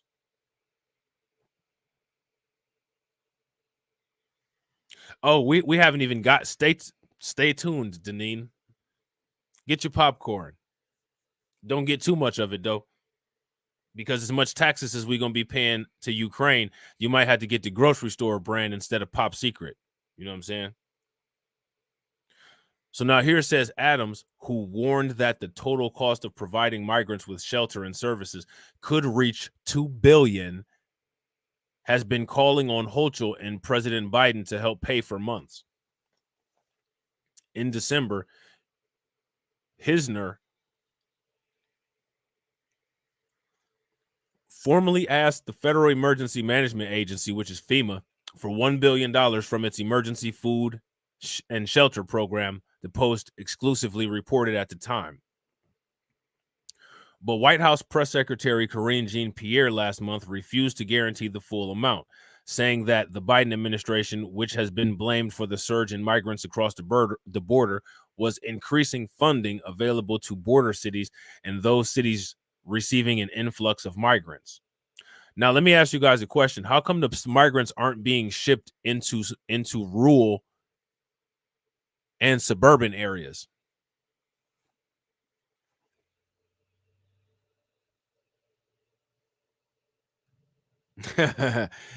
Carlton said if they can keep people out of Area 51, then they can keep people from hopping the border. Facts. They can't keep them green people from Area 51, apparently, at least according to folklore and urban legend. You know what I'm saying?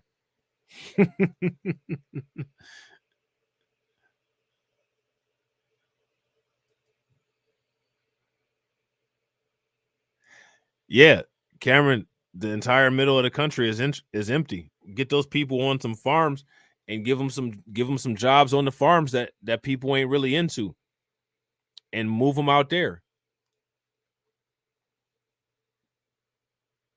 But my question is, why is it that they're not moving those people into the suburbs?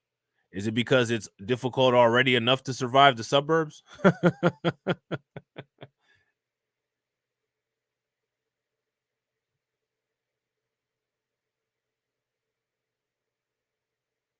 I agree, Nelly.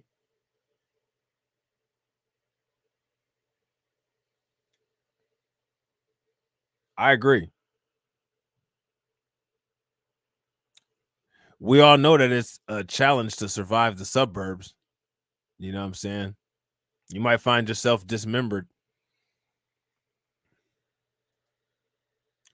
So now here it says, meanwhile, the feds approved just $7.89 million in funding to reimburse the city for spending incurred during the summer, which City Hall said marked the first help provided by the feds since the crisis began. As of Sunday, an estimated 43,200 migrants had flooded into the city since spring, with 28,200 living in 86 emergency shelters and processing centers, which City Hall refers to as HERCs. City Hall didn't immediately respond for a request for comment, but City Council Minority Leader Joe Borelli was unimpressed by Hochul's plan. If better than nothing is the new standard, this certainly meets that. But the question still remains, how are we going to get the president to get his alligator arms into his pockets on this one, Borelli said. Even at 1/3, we're still talking about a dollar amount that would rival significant spending of any individual city agency through no fault of their own. And also, what about the taxpayers? Hochul's budget proposal also contains a minor rollback of the state's controversial 2019 bail reform law, with the governor calling for the removal of a provision requiring that judges impose the least restrictive means to ensure defendants can return to court. Hochul said the move would restore judicial discretion, but it falls far short of Adams' repeated plea that judges be allowed to consider the potential danger that defendants would pose to the public if they're freed. So this is just chaos.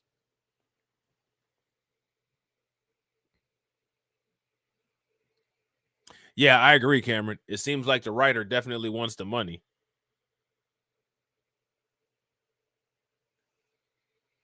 And I agree with you, Nelly. I agree 110%. And real quick, ladies and gentlemen, if you guys haven't smashed the like button, please make sure you guys smash the like button. Also, if you guys haven't hit the bell and subscribed, please make sure you guys hit the bell and subscribe to the channel. And also, make sure you guys please share the video out to your social media.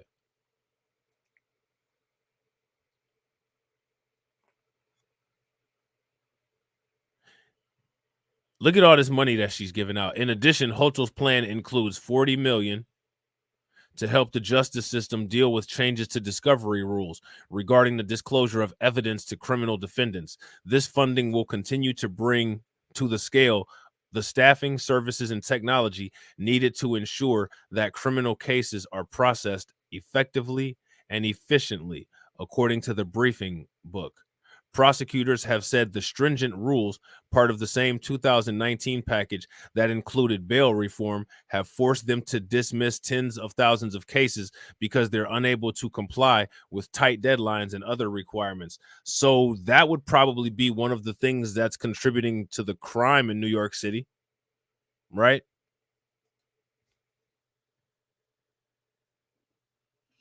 That would probably be one of the things that's contributing to the crime in New York City.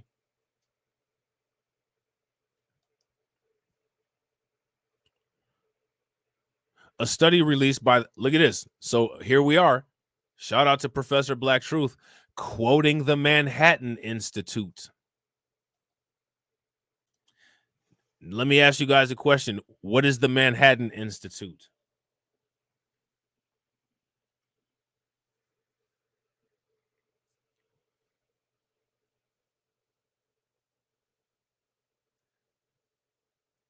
What's the Manhattan Institute?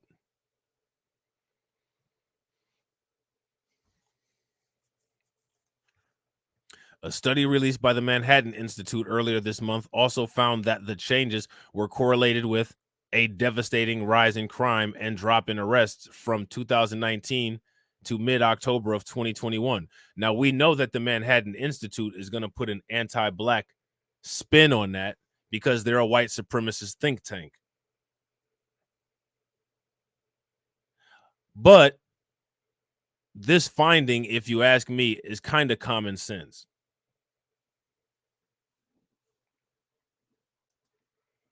Other Hochul plans to improve the effectiveness of the criminal justice system would give district attorneys $40 million to hire additional prosecutors, develop anti-crime strategies, and reduce case backlogs, and provide $20 million for pretrial services and programs to prevent unnecessary detention, simultaneously keeping communities safe.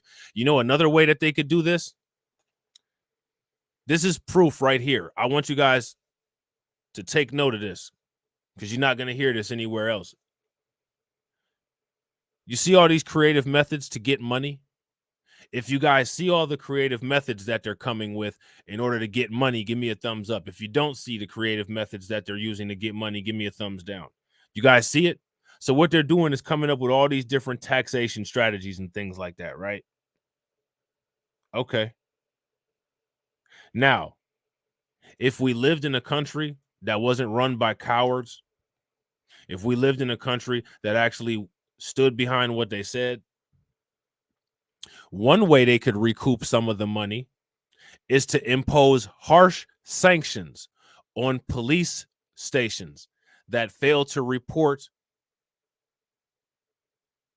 use of force, that fail to properly screen their officers, and that get found guilty of crimes for misuse of protocol. That would take care of two birds with one stone. That would impose strict and harsh consequences on the police for the hate crimes that they commit mainly against us. And it would also provide them an extra funding source. Very simple. See how that happened? And I'm nobody. But you know what they used to say back in the 80s? You can learn a lot from a dummy. And we're learning a lot from Joe Biden. You know what I'm saying? So now here it says 17 counties involved in that program would also get $37 million in new funding for youth employment programs. Another $1 million would be earmarked for the establishment of a dedicated crime analysis center in New York City, aimed at disrupting the illegal narcotics trade and cycle of gun violence, basically policing black people. Okay. So I find it interesting that all of this immigrant aid is going to be flipped into criminal justice boot ups.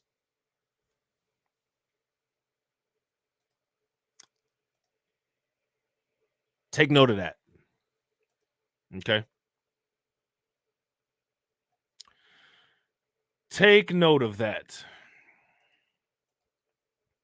Now, I got some other articles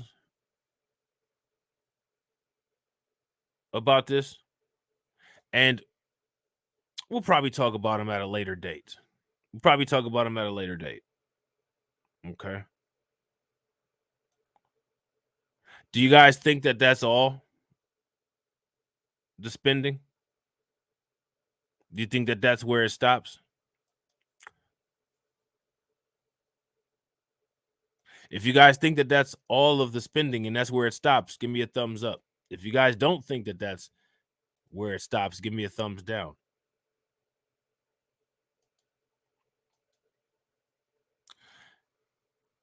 We're going to talk about money that Ukraine didn't get from the government first. Okay. This is an article from Global Citizen. Ukraine, how your actions helped to deliver $2 million in humanitarian aid to people impacted by war. Yay us. Right? Yay us. Isn't everybody just thrilled? Your actions are helping global giving provide urgent aid to refugees amid the war against Ukraine. Now, this is a fairly new article. Okay, so this isn't something old that just came out of nowhere. This is a brand new article. Now, this $2 million here, I don't believe any part of this $2 million came from the government. I believe that this is $2 million in private donations and private interests. Okay. A year ago on February 24th, Russian President Vladimir Putin announced a special military operation in Ukraine as Russian forces attacked Kyiv and other major Ukrainian cities, sparking one of the worst humanitarian crises in European history, which I tend to disagree with because we had all of that stuff going on in the Balkans during the Clinton administration. Bosnia, Herzegovina, all of that stuff. They forgot about that. You know what I'm saying?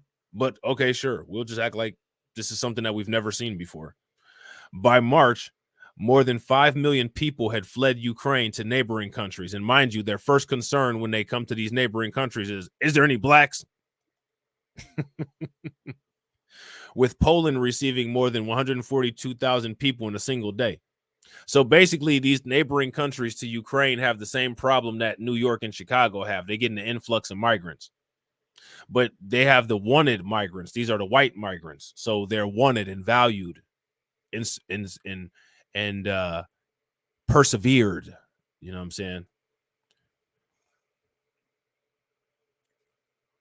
Today, that number has now surpassed 8 million, in addition to an estimated 6.5 internally displaced people who are living in harsh winter conditions, face ongoing attacks, and lack adequate shelter, medical care, food, and water. Sounds like our homeless population.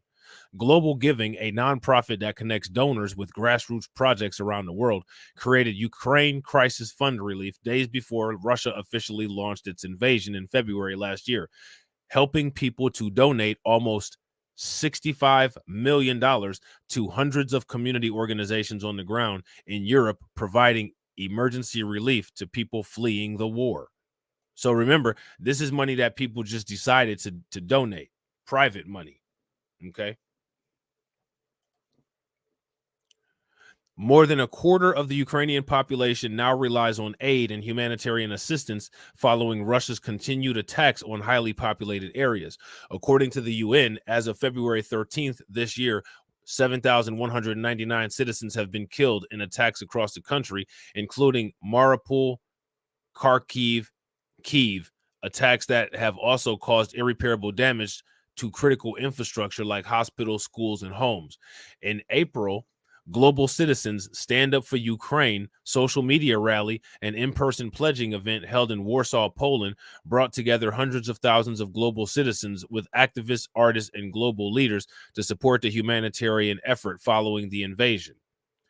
The pledging event, hosted by Global Citizen in partnership with European Commission's President Ursula von der Leyen and Canadian Prime Minister Justin Trudeau, mobilized more than $10.1 billion in commitments to help humanitarian agencies respond to the Ukraine crisis and support refugees from communities globally. Now, remember, this doesn't have anything to do with the aid that the United States gave Ukraine. This is something completely separate. So add this to the amount of money that Ukraine got. We can't even get a bill signed. Think about that. More than 7,000 global citizens from 66 countries have made individual donations to the Global Giving Ukraine Crisis Fund Relief, raising $935,000 to help with shelter, food, clean water for refugees, healthcare, psychosocial support, access to education, and economic assistance.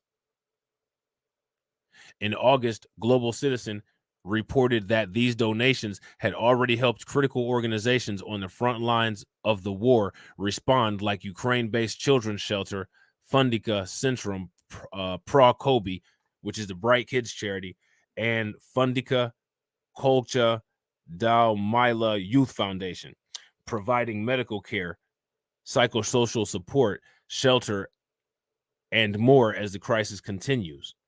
During the event, Global Giving also received pledges from Blue Bottle Coffee, DocuSign, Nespresso, and the Sedream Family Foundation and Twitter, helping deliver more than $1.4 million in urgent assistance to communities affected by the conflict.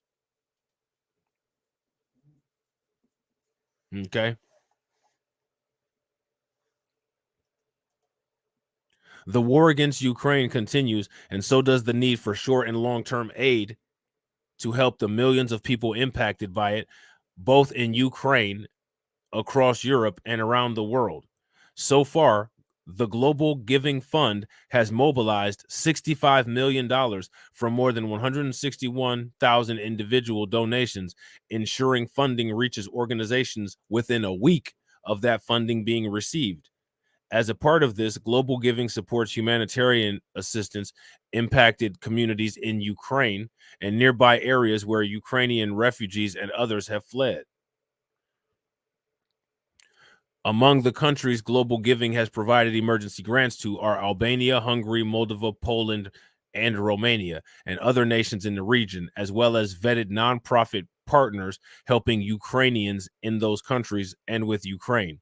Funding has helped organizations like Table Taki Charity Foundation provide treatment for children with cancer, provide protection and care for up to 30 unaccompanied babies in Ukraine and Moldova with the support of Kamenkys Children's Hospital, and provide psychological help for 100,000 Ukrainians thanks to the Universal Peace Federation. Taking action with Global Citizens makes a huge difference in people's lives. If you'd like to, you can still donate here to the Global Giving Ukraine Crisis Relief Fund to continue supporting those impacted by war. So the reason why I wanted to show you guys this article is because this right here is just private money that has been dumped into Ukraine. That's private money that's been dumped into Ukraine. Okay. Now, did you guys hear what the United States is planning on doing? If you guys heard what the United States is planning on doing, give me a thumbs up. If you guys didn't hear what the United States is planning on doing, give me a thumbs down. And real quick, ladies and gentlemen, if you guys haven't smashed the like button, please help me out by smashing that like button. Also, if you guys have not subscribed to the channel, make sure that you hit the bell icon twice. And please also share the video out to your other social media. And also make sure that you guys are subscribed to my backup channels.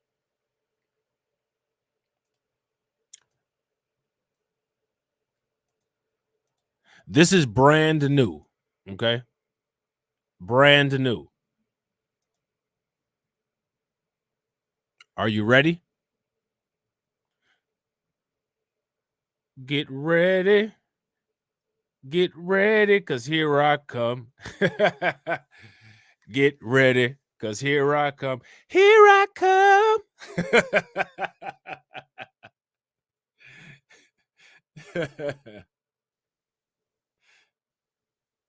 Look out, baby, because here I come. The U.S. commits $2 billion. $2 billion. This is a new $2 billion in drones and ammunition aid to Ukraine. As much military stuff as the United States has given Ukraine, this war should have been over a long time ago if they was really kicking ass and taking names like that.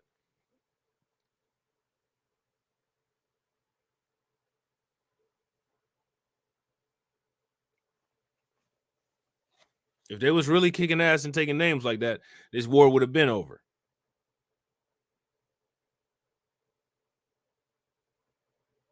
You know what I'm saying?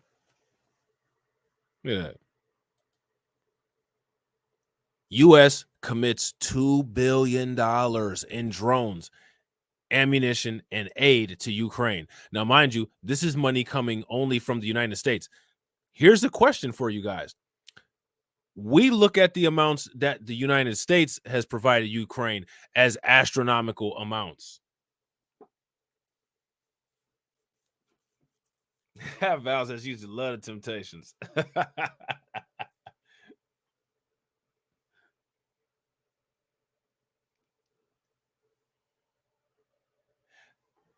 But do you guys know that other countries are giving Ukraine money too? There's other countries giving them money too. Look at, right as I said that, DJ Elmo, in the UK, they're deciding to give 700, I'm assuming, million pounds. Think about 800 million to Ukraine refugees, while most Brits struggle to find food. Military industrial complex. Yeah.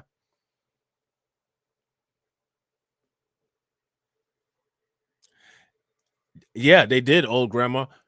Yes, they said on the news that they will continue until Ukraine wins. Oh, I guess they are throwing good money after bad. This is a pride thing. Yeah, I agree. And it's also a they don't care about what's going on here thing. Because while they're worried about winning the war here or winning the war in Ukraine, we're losing on a lot of fronts here. There's a lot of Americans that are losing here.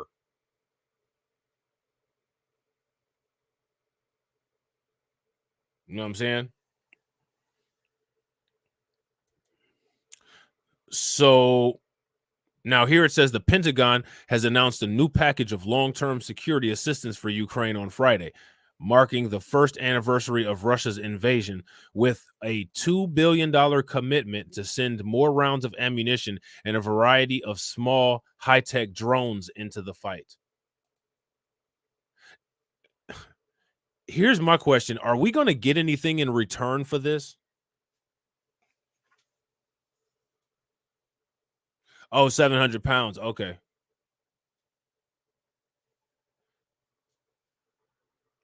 Let me ask you guys a question. Is there anybody in here that voted for Biden? If you voted for Biden, give me a thumbs up. If you didn't vote for Biden, give me a thumbs down. Now, the reason why I'm asking, and I'm asking specifically about Biden voters, is because I want to know if when you voted for Biden, you voted for this, and if you still support this with our economy in the shape that it's in.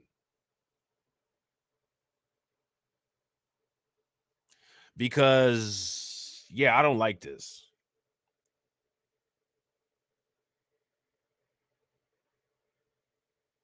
Y'all remember on Belly when them dudes in Nebraska has seen Method Man and he was down there slanging on their block and old boy was eating a banana and he was like, I don't like that. I don't like that shit at all. Remember that? Y'all remember that? Mm-hmm. I don't like that shit. The motherfucker was like, and he had the little banana string hanging from his mouth. He was like, mm-hmm. I don't like that shit. I don't like that shit at all. That's how I feel. I feel like old boy on Belly. Yeah, I don't like this shit. I don't like this shit at all. You know what I'm saying? The announcement comes just days after President Joe Biden made an unannounced visit to Kyiv and pledged America's continuing commitment to Ukraine. Biden told President Vladimir Zelensky and his people that Americans stand with you. The world stands with you. Yeah, that's not true. Most Americans don't support this war. That was his name, Kane. He had the banana. That was Kane. It's you the illest nigga in Nebraska. It's you body fool. That's a classic. You know what I'm saying? DMX killed it in that movie. You know what I'm saying? Rest in peace, DMX. I think Joe Biden is standing alone on this one.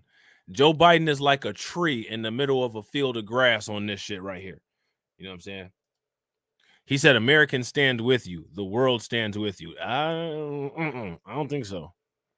In a statement Friday, the Pentagon said the aid includes weapons to counter Russia's unmanned systems and several types of drones, including the upgraded Switchblade 600 kamikaze drone, as well as electronic warfare detection equipment. It also includes money for additional ammunition for the high mobility artillery rocket systems, artillery rounds, and munitions for laser guided rocket systems. But in an unusual move, the Pentagon provided no details on how many rounds of any kind would be bought. Included in this latest package, the U.S. has now committed more than $32 billion in security assistance to Ukraine since Russia's invasion. And I think that's an undercalculation. I think it's more than 32 billion.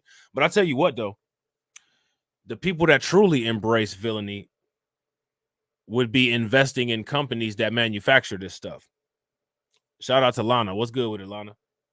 The people that truly embrace villainy would be like, yeah, you know what? I don't support none of this, but I don't have no conscience. So I'm finna put a couple $100 into Lockheed Martin.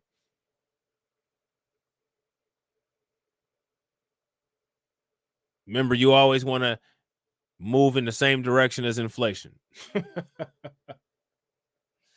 You know what I'm saying? Yeah, and I agree. Nell. And that's what I'm talking about making sure that the price fluctuations in the economy work for you.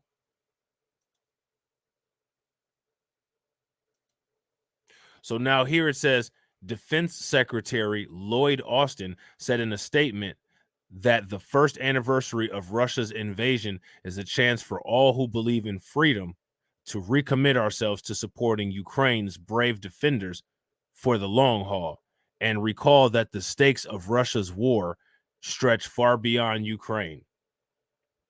Now, we're going to be going into a lot more of this stuff, right? Because like I said, I'm gonna try extremely hard to keep current on the content, but I'm gonna keep it separate.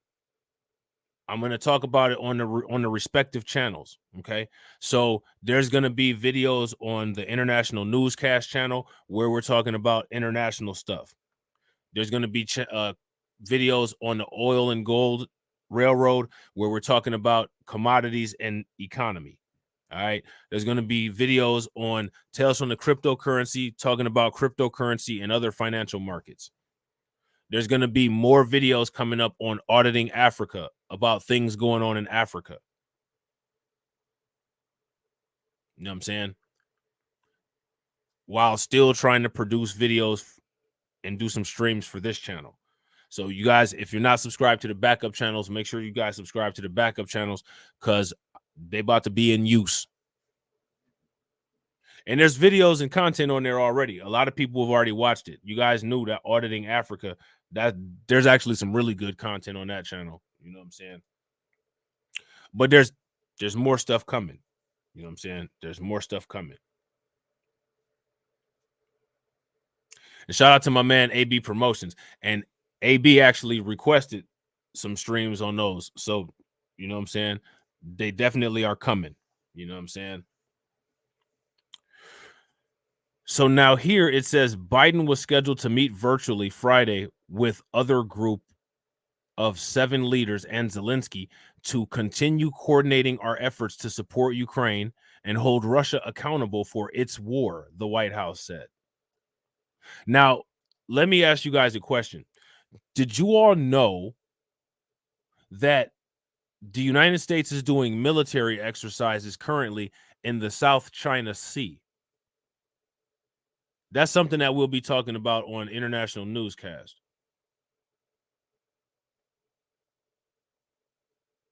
But were you all aware of that?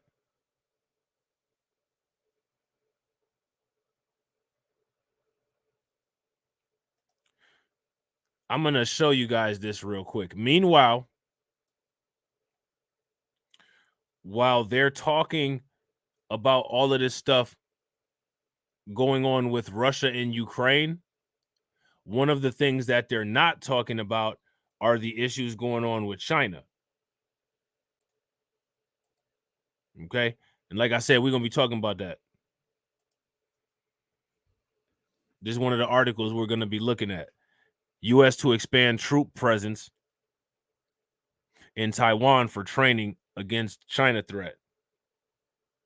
AB Promotion said, I didn't know that, but I heard Korea donated a nuke. Which Korea? North Korea or South Korea? And who they donated? They donated to Ukraine? Kim Jong-un gave away one of his nukes? That boy crazy. Kim Jong-un said, ain't nobody going to roast my fade. You know what I'm saying? Kim Jong-un is the only world leader that keeps a fresh haircut. So now here it says those efforts include what the White House called sweeping sanctions on over 200 people and entities to further degrade Russia's economy. Look at this. We're going to further degrade Russia's economy and diminish its ability to wage war against Ukraine. So what I want you guys to understand is just understand this, right? The United States is known for causing economic crisis in other places. Now, Russia has kind of sanction proofed itself slightly and has done a lot of that through detonated. They detonated a nuke. Oh, that was definitely Kim Jong-un. What does ass detonate that nuke for? They messed up on his fade. He got up out the barber chair, looked in the mirror and said, and then pushed that button.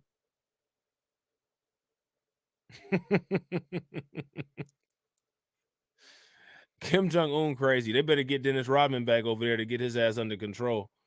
You know what I'm saying? So now here it says the Biden administration will also further restrict exports to Russia and raise tariffs on some Russian products imported to the U.S. So see, that's when I had to switch it up. That's when I started messing with Hennessy. Because when Ukraine and Russia got into it, the Grey Goose and the Ciroc prices went all the way up. Like Fat Joe and his weight and blood pressure and cholesterol. You know what I'm saying? This shit went all the way up. Y'all didn't know that song was about his health, did you? All the way up. And it's going to stay up. Talking about my blood pressure, heart rate, weight. They all the way up. And then French Montana come in on the chorus. I'm dumb as hell. Dumb as hell. What? I'm dumb as hell. Dumb as hell. What? I'm so stupid that I can't even talk. What? Torian said Fat Joe was one of them balloons from the movie Up. His big ass looked like a Bobo from Double Dragon. Except for there's like he looked like a Bobo on Slimer from Ghostbusters body and shit. You know what I'm saying? Y'all remember Slimer from Ghostbusters the movie? Put a Bobo from Double Dragon's head on Slimer's body, and that's what Fat Joe looked like.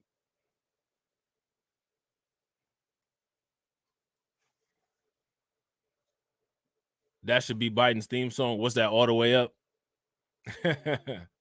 Biden's theme song should actually be It Wasn't Me. Somebody fucked up the economy. It wasn't me. And he lied to the black people. It wasn't me.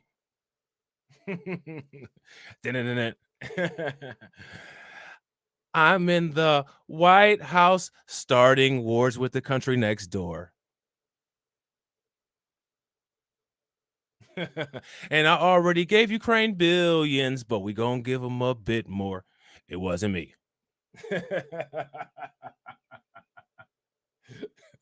We're gonna blow up the whole world. It wasn't me.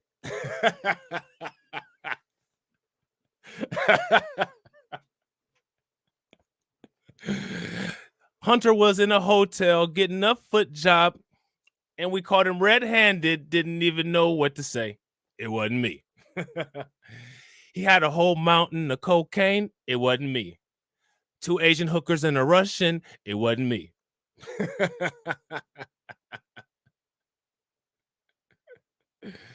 Here go another song for Hunter Biden.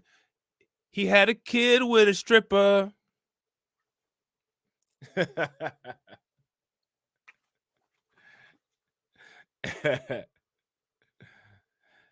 Shorty looking good with an ass so bad. I'm about to bust in it raw. Got enough money, pay child support. Just ask dad.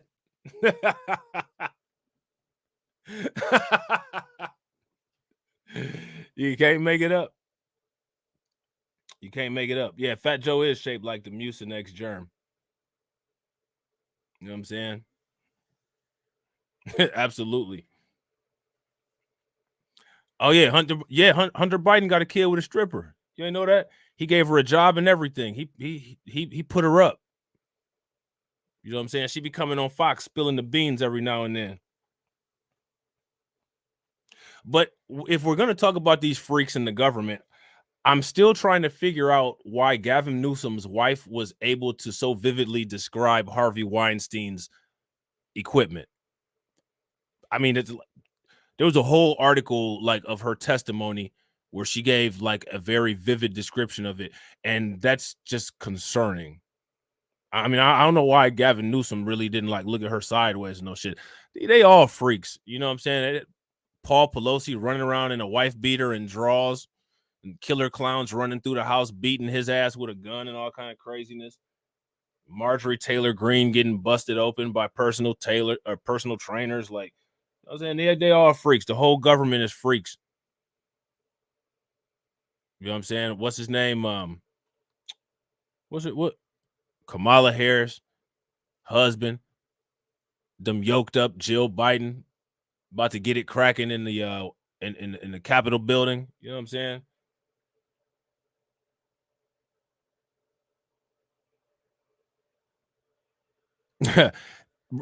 Right, Nelly. You can't even look at these mofos like y'all doing something worthwhile. They're not doing something worthwhile, but they're doing something wild. They are doing that. It's like girls going wild up in there. Lauren the Freak Bobert. You know what I'm saying? I bet you they all got OnlyFans and little Pornhub accounts somewhere.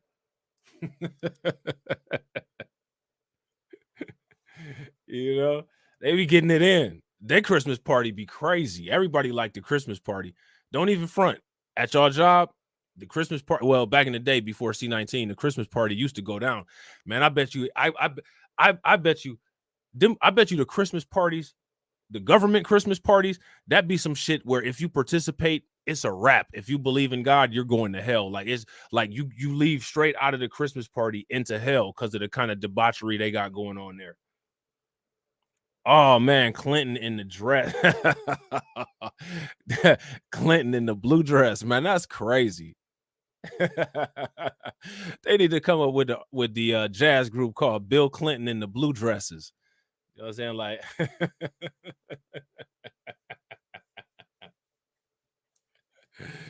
Bill Clinton had them red bottoms on too, though. He must have heard Cardi B. These is bloody shoes. He had them bloody shoes on.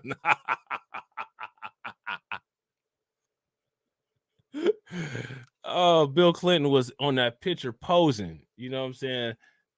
He was on that picture posing at Epstein Island with them red with them with them Dorothy from with them Dorothy from Wizard of Oz red bottoms on. You know what I'm saying? Marjorie Taylor, ironclad green, man. Marjorie She-Hulk green. Did you hear what she said? She said something crazy lately, but she's saying crazy stuff so often. People should be numb to it by now. You know what I'm saying? Bill had them legs, stockings on that come out of that that come out of the egg.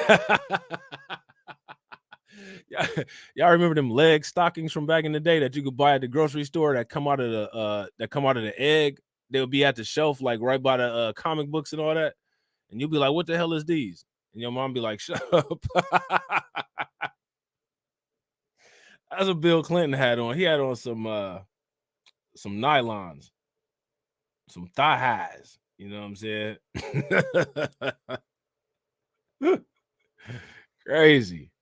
Hunter Biden busy breaking up and destroying his families. Yeah, he's doing that too. Hunter Biden that dude don't have no shame. None. Deneen said, you taking this old girl back. Hey, look, don't even trip, Deneen. You know what I'm saying? Don't even trip. That's the realest era. Listen, if you're between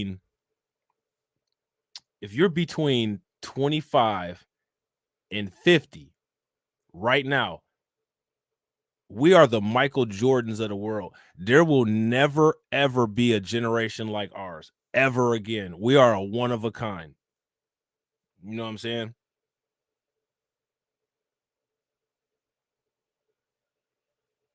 We are a one of a kind. We lived through 8 tracks, records, CDs, MP3s, the phone on the wall, the rotary phone, the dial-up TV. See, most people nowadays, these people so young and lame, the only thing dial-up they know about is the internet. They don't even know about the dial-up TV. When you used to have to dial the TV to change the channels, they don't know about the struggle of when your mom cleaning the house and she start vacuum cleaning is messing up the TV.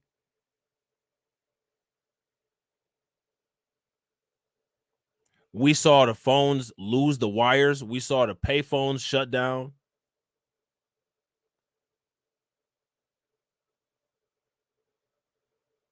You know what I'm saying? We had parents that actually went through some shit that put values into us.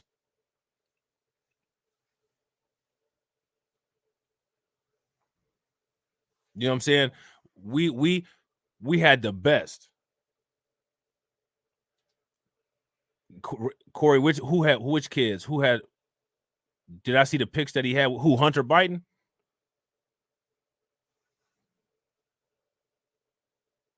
Born in 93. Man, I wish I was born in 93. My back wouldn't be hurting right now. If I was born in 93, my back and my knees wouldn't be hurting right now. Yeah, I seen the pictures of his kids. Hunter Biden is a hot mess.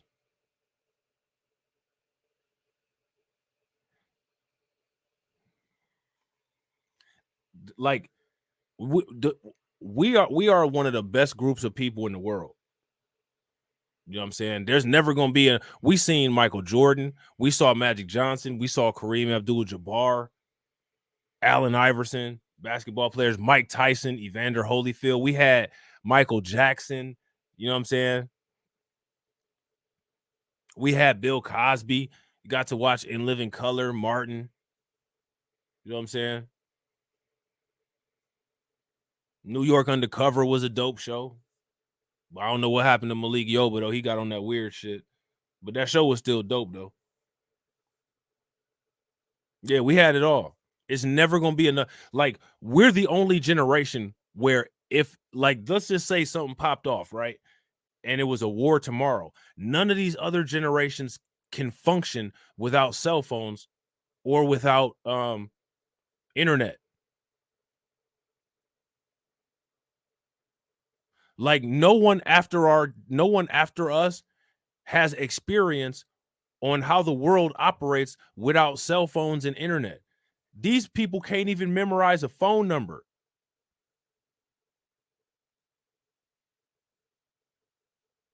I remember I used to have all the addresses memorized. I used to have all my phone numbers memorized. People can't even memorize 4-digit combinations of numbers nowadays. Yeah, we had Sanford and Son. We came in. We had the tail end of like Good Times, What's Happening. You know what I'm saying? Those type of shows. It was other shows that wasn't even they didn't even get real popular, but they were still good shows like Rock. You know what I'm saying? Like Rock and Amen and 227, like Rock and Amen and 227. That was some real FBA shit right there. You know what I'm saying?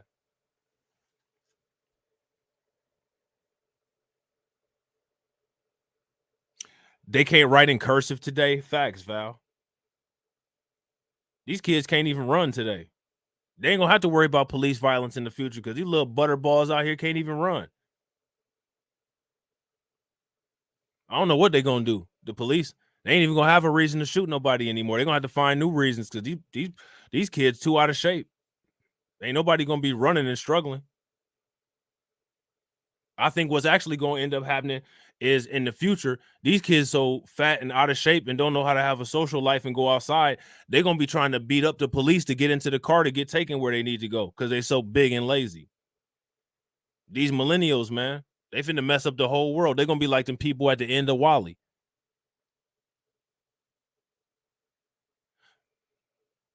Oh, the cartoons, don't even get me started on the cartoons, bro.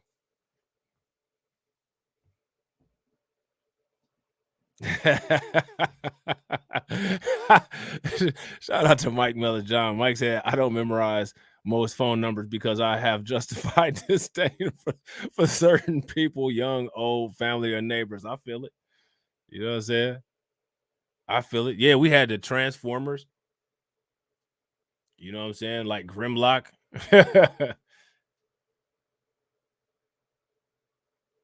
Shit, the Batman animated series, the FX X-Men and the Spider-Man. Like, man, y'all remember that show with that little robot girl called Small Wonders? That shit crazy. Now they actually got some shit like that.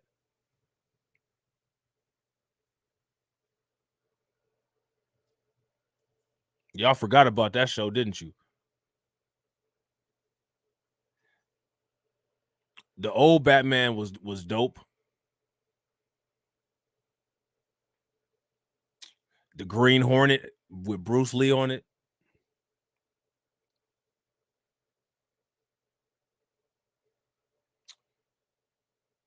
Man, there was so many good shows back then. That's when dope movies came out. Like Nightmare on Elm Street. Yeah, Bruce Lee was Kato. Even the horror movies now are garbage, man. Like, they garbage. The horror movies now is lame. Like, see, all I watch is horror movies. Like, that's my shit. Like, I love horror movies. You know what I'm saying? Hellraiser. That shit was dope.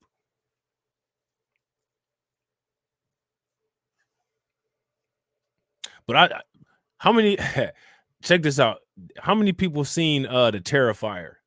Low budget bullshit. Did y'all see that? It was on Tubi. And then they came out with the Terrifier 2. They put that in the movies though. Did y'all see that shit? The Terrifier.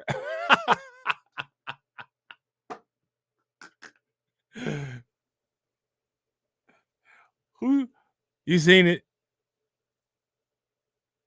You know what I liked about the Terrifier the only thing that I liked about the Terrifier was that it reminded me of like a 90s horror movie. Corey Green said the Terrifier is crazy. Yeah, that movie is over the top. It's way over the top. Like, that movie is so extra. It's so extra.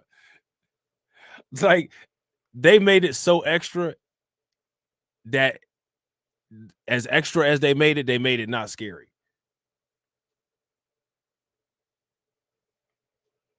The Terrifier. That's stupid ass shit. Watch, as I'm sitting here talking about that stupid ass shit, I'm finna go watch that shit when I fall asleep. So now here it says the Biden administration will also further restrict exports and raise tariffs on some Russian products imported to the U.S. So that means I'm gonna have to switch back to Hennessy pretty soon. The White House statement released Friday said G7 countries will continue to keep Russia's sovereign assets immobilized until there is a resolution to the conflict that addresses Russia's violation of Ukraine's sovereignty and integrity. Just days after Austin traveled to Kyiv in April of 2022 to meet with Zelensky, he launched a now monthly meeting of ministers of defense and defense chiefs to make sure momentum on assisting Ukraine does not fade. So they're really invested in making sure that Ukraine continues to get just nonstop influx of support. They have a committee. They got a damn committee dedicated to making sure that Ukraine continues to get all this support. What do y'all think about that? That's wild. The most recent meeting was last week in Brussels, and over the past year, the sessions have resulted in regular announcements by international partners of increasingly lethal weapons systems to help Ukraine defend itself. The effort also spawned a spin-off group of the chief weapons buyers for each partner nation. They now meet regularly to address the pressure that support for Ukraine has put on international weapons stockpiles to make sure equipment continues to flow and manufacturing meets the demands. So now here's my thing, right? You might want to take a look and see what companies are manufacturing the weapons for Ukraine and throw a little bit of money into that.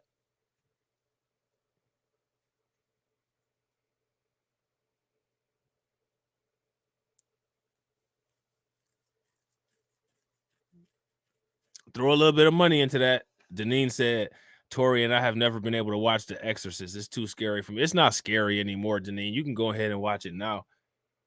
They said that girl throwing up that pea soup was just too much for some people.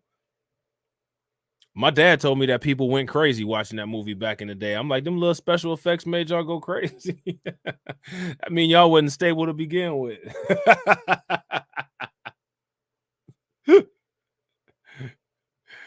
Oh, man. You know what I'm saying?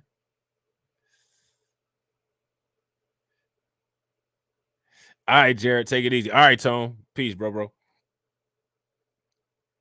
Y'all have a good day at work. So now here it says allies and partners said Austin have committed more than $20 billion in security assistance to Ukraine, including tanks, armored vehicles, air defense systems, artillery systems, and weapons. So what I want to ask you guys about this is this amount of money up here,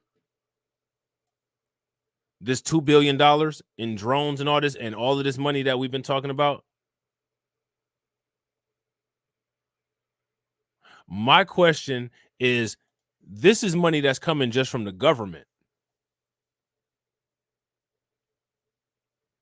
My question is, how many billions of dollars do you all think that private companies gave Ukraine? That's not being talked about, because I'm sure private companies gave Ukraine some money too. You guys think that the private companies gave Ukraine money? I think they did. I'm sure they gave money on their own, like just handed them some money. And I bet you they also gave money through donation funds like Global Citizen. So my thing is, how much money do y'all think Ukraine needs? Do you think that they got more money than they need? They got to be operating in a surplus. They have to be. You know what I'm saying? They got to be. No way that they not. They're getting a lot of money. Like unprecedented amounts of money. You know what I'm saying? And real quick, ladies and gentlemen, if you guys haven't smashed that like button, please make sure you guys smash that like button. Also, if you guys have not hit the bell, please hit the bell and subscribe to the channel. And also make sure you guys share the video out to all of your subscribers.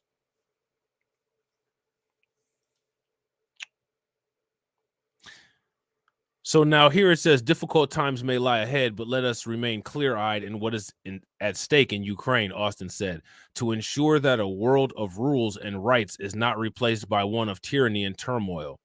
The latest aid package uses the Ukraine Security Assistance Initiative to provide funding for longer-term contracts to buy weapons and equipment. So now, look, I want you guys to understand something else, right? Because there's a whole nother layer to this stuff. Let me ask you guys a question. Who owns all of these military equipment companies that are going to get these contracts and are guaranteed? Because see, basically, let me make a flow chart for you so that you guys can see how this works. What happens is that the U.S. military contracts certain companies. Okay.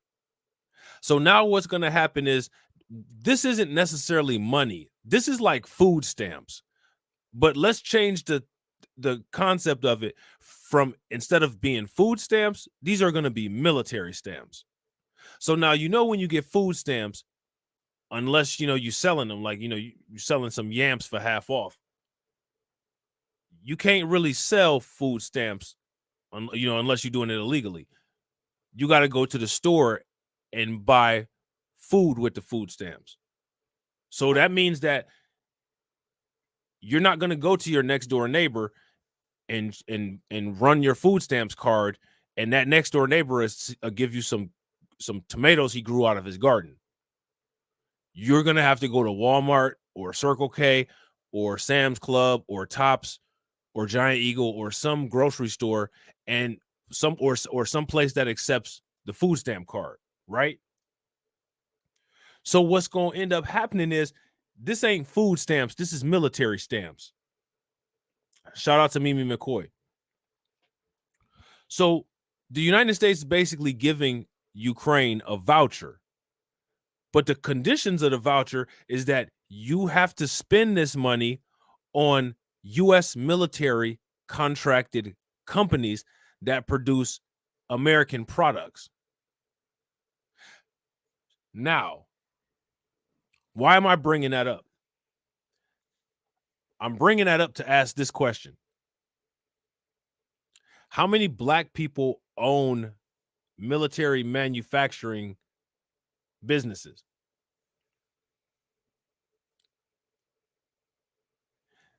So if we're going to answer that question, then we got to ask another question. Who owns all of the military manufacturing companies in the United States?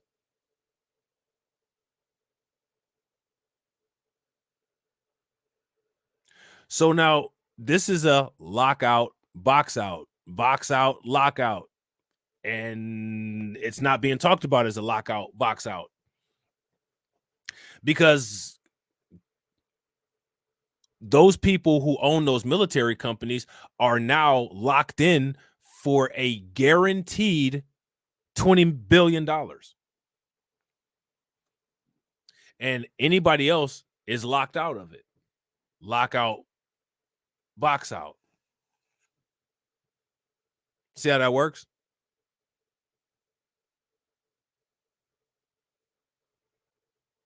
So now let's examine what criteria is it that has to be met for these companies like Lockheed Martin to be granted a contract from the United States military.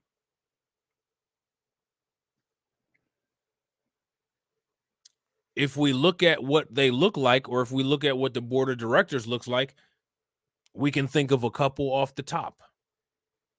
So now, let me ask you guys a question. Does lockout, box out make sense now?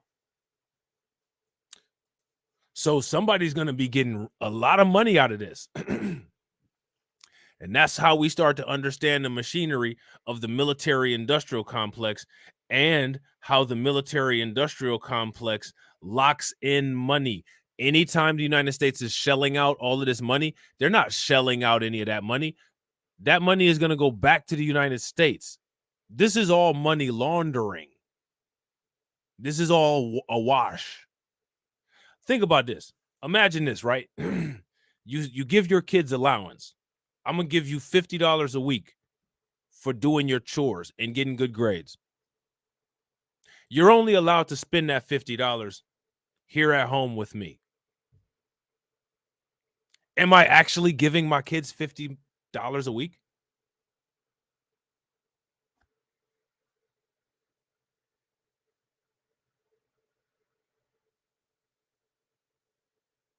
No, I'm not. If we give Ukraine $20 billion and we say, you have to spend that $20 billion with an American company, are you really giving Ukraine $20 billion? Now, here's the crazy thing, right? Here's the crazy thing. You have to spend this $20 million with Ukraine. So now, and war is America's only export. War and white supremacy. Which, as you can see, the military industrial complex fuels white supremacy because there's no black people that own any of these companies. And all of this millions and billions of dollars that's going right back into these companies is just blowing open the racial wealth gap.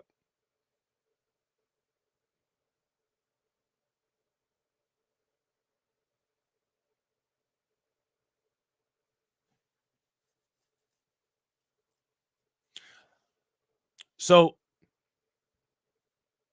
this money never goes anywhere. But now check this out, though. Check this out.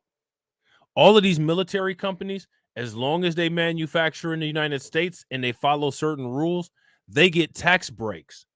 But they increase the tax that we got to pay to send this money overseas. Think about that. Think about this. Think about this. We're going to increase the tax 15% to fund the war effort in Ukraine. But the company that's getting the money that we gave Ukraine gets tax discounts. So they're not even feeling that 15% increase. Now, what you need to do is you need to look at all of the people that are in Congress, including the president, including the vice president. Look at their investment portfolio. And then look at who got the contracts. Just like C-19. Look who's invested in Johnson & Johnson, Pfizer, and Moderna. That's who's going to be pushing the policy. Take a look at the board of directors of the people that's invested in Lockheed Martin.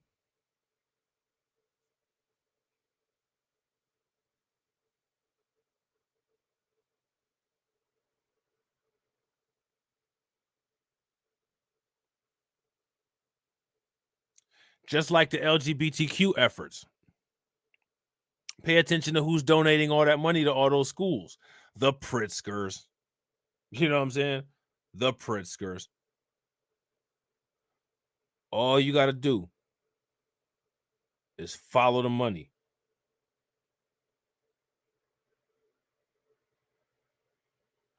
How many people have taken macroeconomics?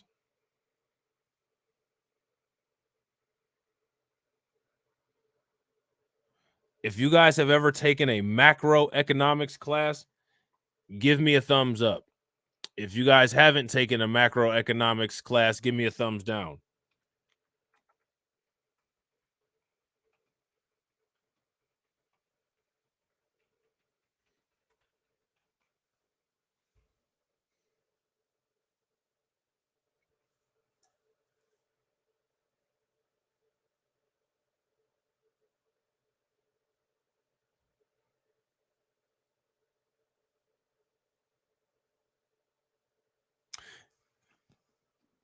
What do you guys think? Have you guys taken macro? Oh, you guys got to take macro. You got to take macro. If you don't do anything, take macro.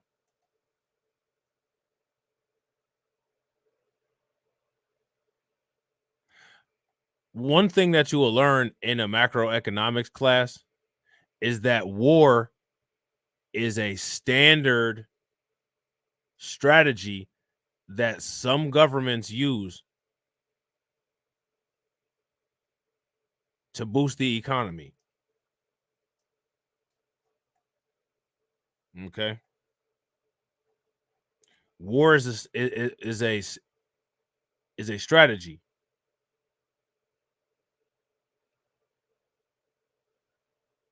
Okay. Now I'm gonna show you guys something here. I'm gonna put a link in the chat.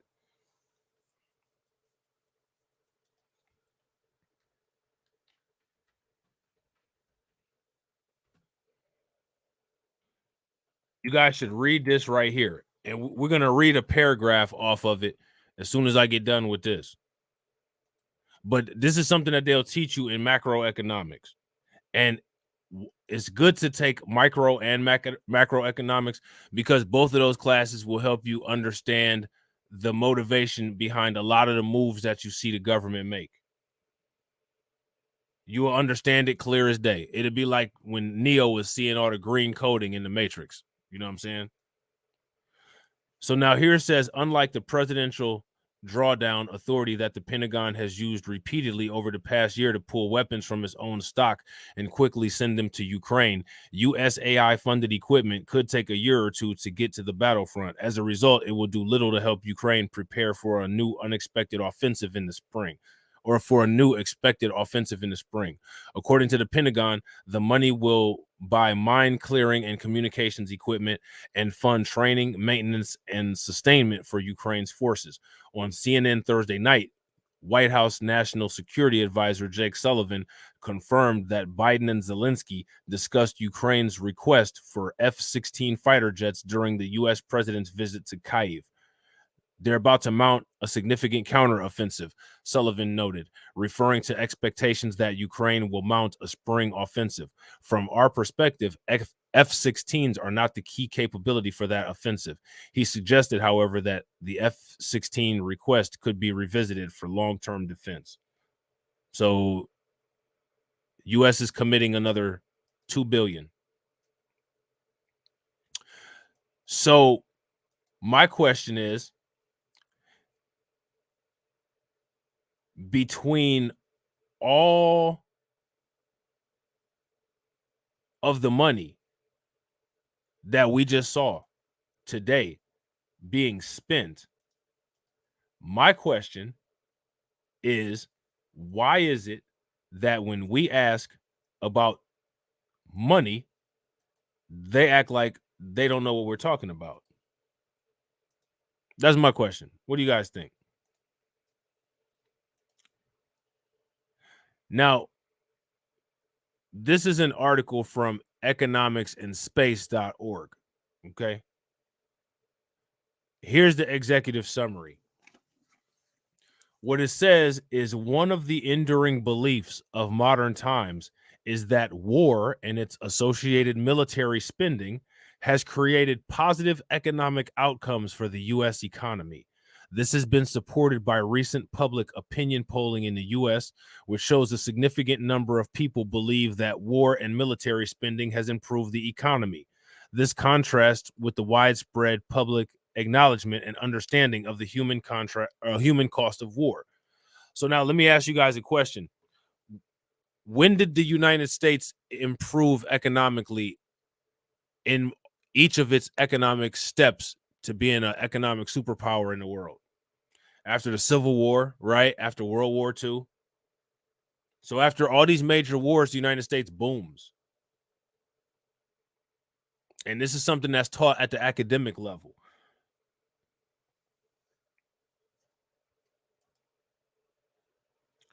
The aim of this paper is to highlight the various macroeconomic effects of government policies and spending on the U.S. economy over the last 70 years during major periods of conflict. It specifically examines 5 distinct periods: World War II, the Korean War, the Vietnam War, the Cold War, and the Iraq and Afghanistan wars. The paper does not debate the moral, political, or philosophical justifications of these conflicts, but simply highlights some of the key macroeconomic ramifications of the U.S. policies during the relevant conflict periods. To analyze the effects of these conflicts periods on the U.S. economy, changes in a number of macroeconomic indicators have been analyzed both during and after each conflict period. The indicators analyzed were GDP. What's GDP?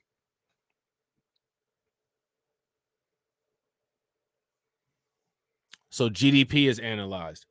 Public debt and levels of taxation. Consumption as a percentage of GDP. Investment as a percentage of GDP. Inflation. Average stock market valuations and income distributions. One of the most commonly cited benefits for the economy during war is a higher GDP growth. This has occurred throughout all of the conflict periods other than the Afghanistan and Iraq war period. Another benefit commonly mentioned is that World War II established the appropriate conditions for future growth and ended the Great Depression. This was associated with a sharp decline in income inequality. The trend in declining inequality started with the onset of World War II and lasted to the end of the Cold War when it rose again. It can be argued that leveling of the income inequality created the ideal conditions to build the large consumer-oriented economy that the U.S. is today. And so when you understand facts, DJ Elmo, and facts, Val, and Al McCowan also, gross domestic product, absolutely. So when you understand the economic ramifications of monetary and foreign policy, you can read the government like a playbook. You can read the government like a playbook, and I think that's what we're gonna do. I think one of these days, late night, next time I do a really late stream, I think we might just stream this paper. What do you guys think? If you guys want to just talk about this on one of those late streams, give me a thumbs up. If you guys don't, give me a thumbs down. I think this would be a very interesting stream to do because we can apply it to current situations going on now, and you can see how academia relates to current situations. America, big money, money-making business is war. Yes, absolutely. If you guys agree with AB Promotions, give me a thumbs up. If you guys disagree, give me a thumbs down. I think this is important because once you understand the economic consequences of war on the U.S. economy, you now will understand all of the posturing moves that all of these different countries do against each other and why they do them. There's great rewards in all of this. You know what I'm saying? They don't do this for nothing. Somebody's making billions of dollars. You guys remember during C-19, I think like 8 billionaires, their wealth increased like 500%. AB Promotion said, I'll be sleeping. Boo. You're going to have to watch the replay. You had to watch the replay.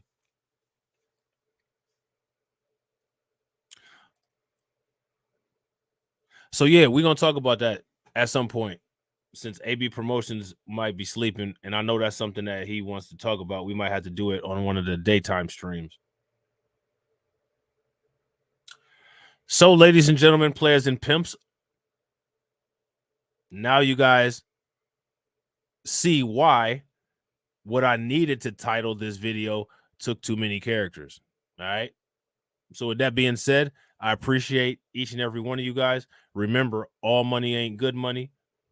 If you're not subscribed to the channel, make sure you hit the bell icon twice, smash that like button, share the video out to all of your followers, and I will catch you all on the next video. All right. Peace.